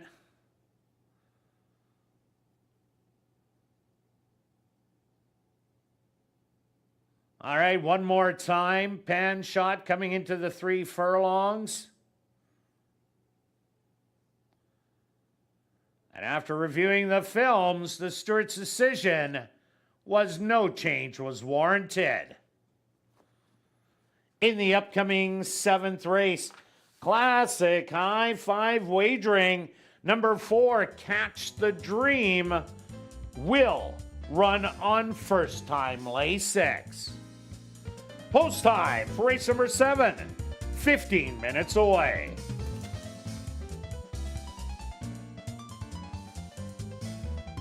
Well, after the final race, be sure to head up to the clubhouse where our popular Crazy Hour kicks in. Beer, shots, and wine just $5 and 25% off all appetizers. Plus 140 VLTs ready for action until 1 a.m.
And welcome back down paddock 4, race number 7. We have an allowance race for fillies mares 3 and up that are non-2 lifers. They're going to go 5 furlongs. Number 4, Catching the Dream, will run on first-time Lasix stretch. Let's take a look back at race number 6. Big investment, not a big return in the end. No, but there's some of those races that I know some people don't like to bet the favorite, but sometimes you just have to join in and figure a way to make some money off the favorite. Was the controlling speed and had some pressure early, but that was because the other horses had to go after him to try and give themselves a chance. Nice race on the 5, which was closing. Really good race. Yeah, it was closing. That race fitness showed in the end again inside the 16th pole. 6 furlongs, probably a different 5.5 would have been a different outcome, but the race was only 5. Okay, on to race number 7. 10 of them headed to post. Dynamic Strike taking all the money right now at even money. Yeah, that's, I thought this horse would be the favorite. I think they're over-betting that horse a little bit.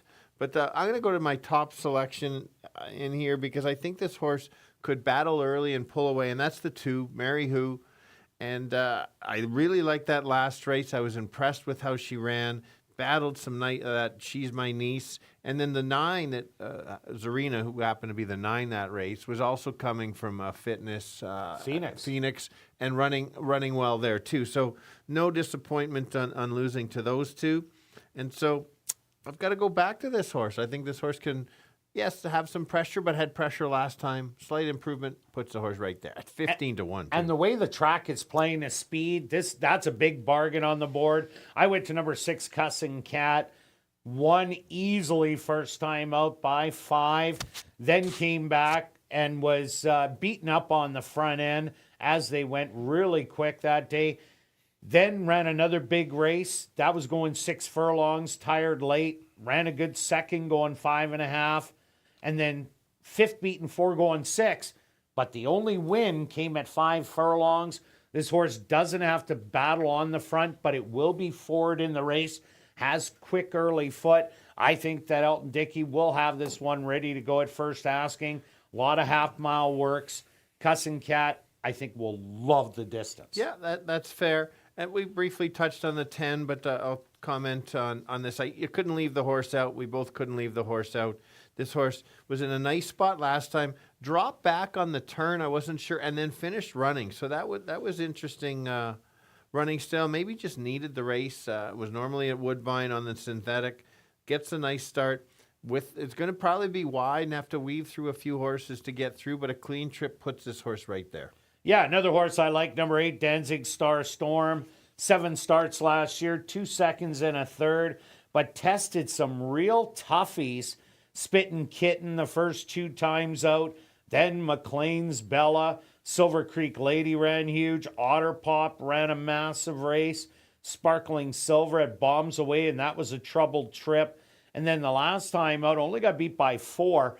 Nice workouts coming in, 3 consecutive 5/8. Like the 101 and 3. I think this one's a good bargain on the board at 15 to 1 also. For sure. My last selection here is the 7. Comes from Oakland Park in December. Didn't show much, but had some back class in there. Might be a little too short, but if you need a price, 5 to 1 is a little bit low, but certainly could get in the try or the super. Yeah, that horse ran really good at Prairie Meadows sprinting. All right, let's go to our wagers here in race number 7. Stretch, what do you have? All right, we're going to finish it off with a try, hopefully cap off a pretty good evening. 2 and 10 on top, 1 speed, 1 closer, and then 1, 2, and 10. I think the 1 could get a nice trip along the rail. And then 1, 2, 6, 7, and 10. I did include your 6. I was going to see if you did. Yeah, and only $12. And so that's what we got. And myself, I'm going to go Cussing Cat on top, the 6. With 1, 2, 4, 8, 10 for second and third. That'll cost $20. Good luck with all your wagers here in race 7. We'll see you back tomorrow, 6:45 Central for ASD Live.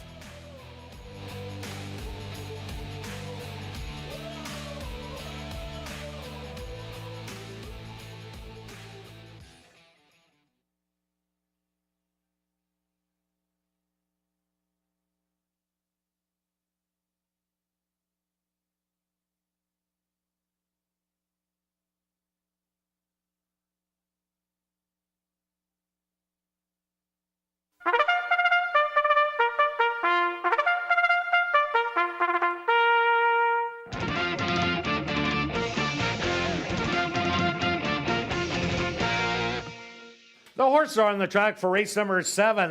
They're going to go 5 furlongs for $18,000. Number 1 is Mechanic Susie, owned by Tom Payne, Larry Falloon, and Elton Dickey, trained by Elton Dickey with Antonio Whitehall. Number 2 is Mary Who, owned by Mike Powers, trained by Jerry Gorno with Sven Balrup. Number 3 is Island High, owned by Artisan Farms, trained by Lise Pruitt with Praven Badri. Number 4 is Catch the Dream, owned by Greenlaw Farms, trained by Carl Anderson with Tim Tarasenko. Number 5 is Olive's Candy, owned by Jerry Lambert, trained by Tom Gardapi Jr. with Demario Bino. Number 6 is Cussin' Cat, owned by Tom Payne and Elton Dickey, trained by Elton Dickey with Ronaldo Cumberbatch.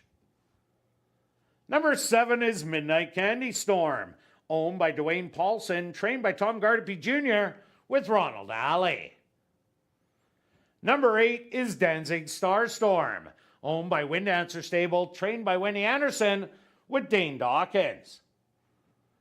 Number 9 is Mobile Creek, owned by Gary Naherniak, Ron Gray, Dave Ledoux, and Damon Gillis, trained by Mike Taphorn with Neville Stevenson.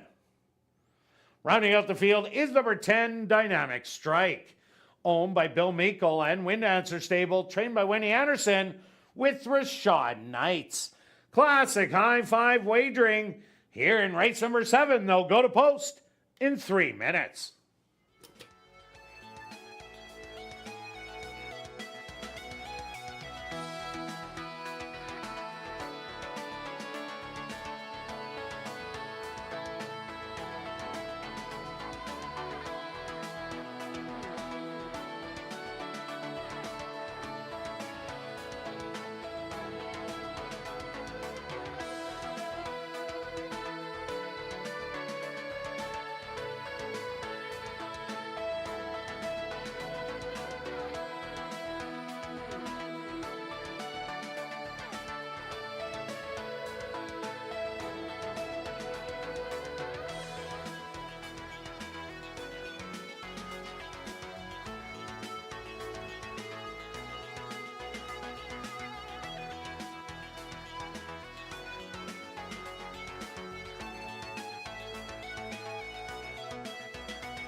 The full field of 10. The boys looking, the girls looking to win this race. Most of them looking for their second lifetime win. Let's start with the 2. A 12-1, huge overlay. Real big race last time. Dueled and then just tired late. Might get some pressure, but I think this horse is going to improve. We've got the right track for this horse to keep going, and the price is right. The outside horse, the 10, makes sense. I think the value isn't there, but this horse should be closing late. Gets the right trip right there. And another horse surprised on the lower price, but that's the 7. He'll be coming from the back. If there's a duel, pick the closers. If you think somebody's getting loose, take the 2. 2-10-7, Kirt. Yeah, Stretch, I went to number 6, Cussin' Cat. The only lifetime win was going 5 furlongs. Came up a little short, going 6 and 5.5. This horse doesn't need the lead, has shown off the paceability, but will be close by, so I'm throwing it on top. I also like number 8, Danzig Starstorm. Ran a bunch of big races, but ran into big horses each and every time. I'm looking at it just for long shot possibilities. And number 10, Dynamic Strike. Also a good closer, already ran this year, ran out of ground. Maybe today's the day on the drop. 6, 8, and 10 for me. Good luck here in race 7.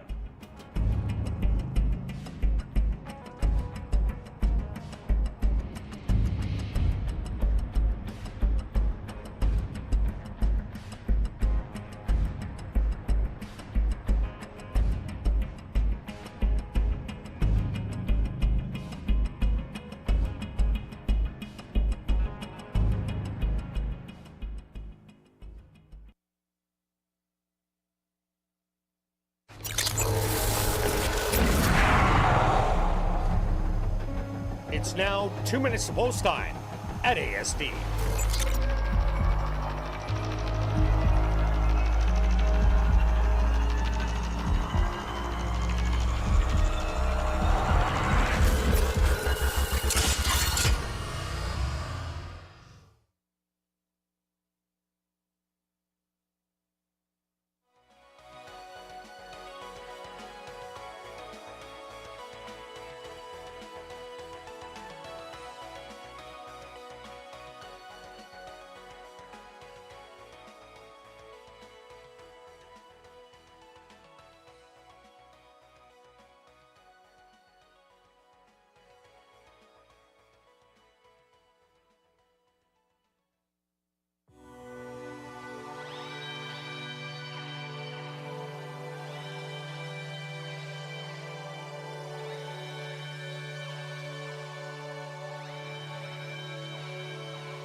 It's post time.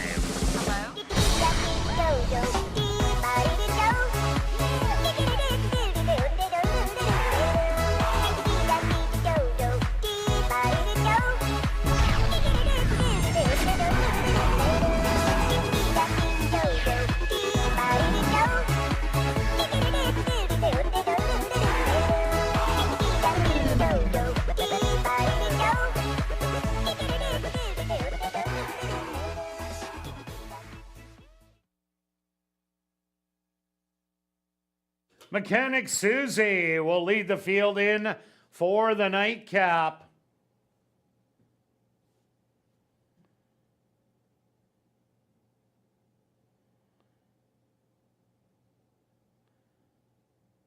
Mary Who walks up and in. Island High is now in. Next up, Catch the Dream. Mechanic Susie a little fractious. Catch the Dream is in. Next up, Olive's Candy.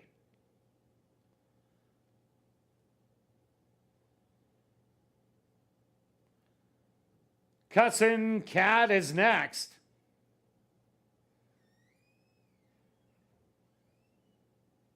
Midnight Candy Storm.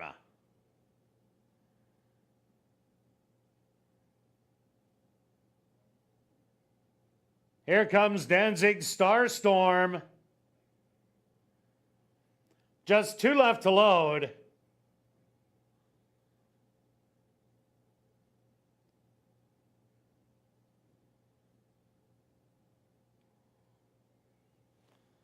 Mobile Creek will load without rider Neville Stevenson. Once Mobile Creek is in, he will climb back aboard.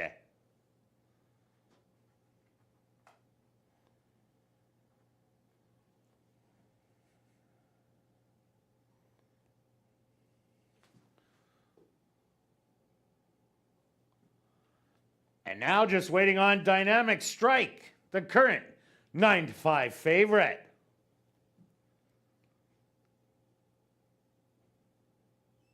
They're all set. They're at the post.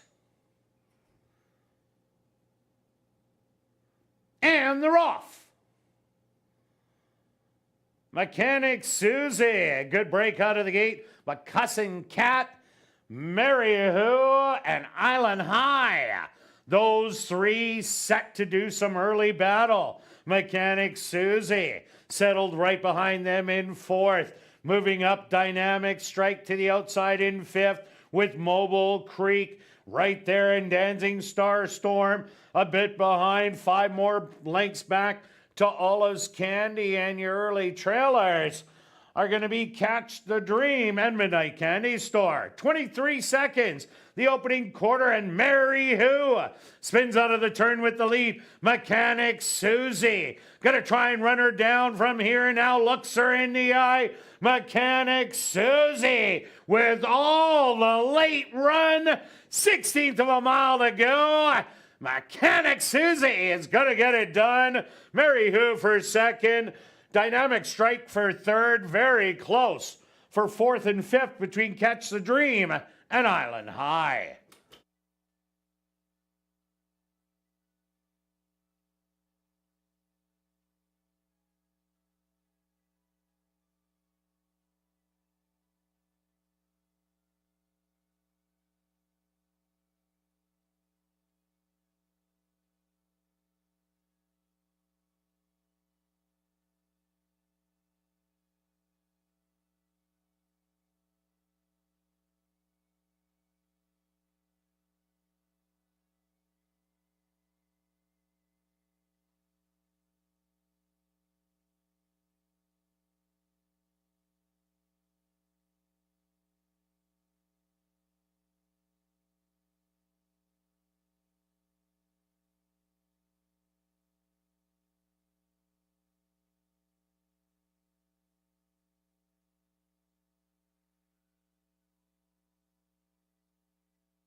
The Stewart's opposed to number 1, Mechanic Susie.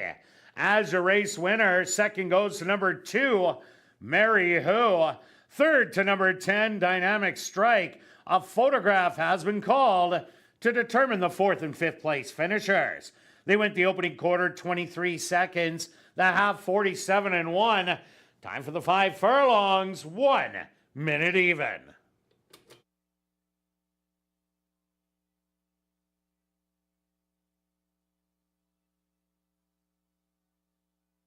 Results of the photos show number 3, Island High, finish in fourth.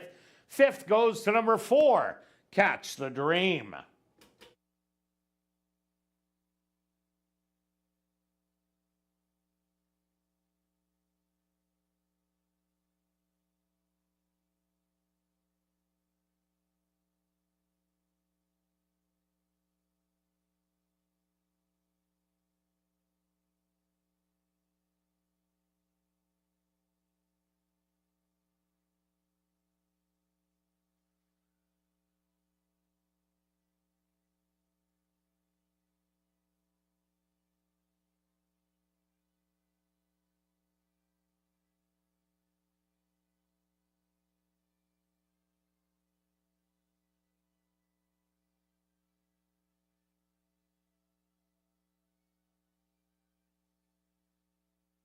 Now entering the winner's enclosure, the official winner here in race 7, that's number 1, Mechanic Susie. Mechanic Susie is a dark beer brown filly, 4 years old, by Nonios, out of the mare Quantum Mechanics by Einstein. Owned by Tom Payne, Larry Falloon, and Elton Dickey. Trained by Elton Dickey, and ridden to victory by Antonio Whitehall. Time for the 5 furlongs, 1 minute even. Number 1, Mechanic Susie, proudly bred right here in Manitoba by Larry Falloon.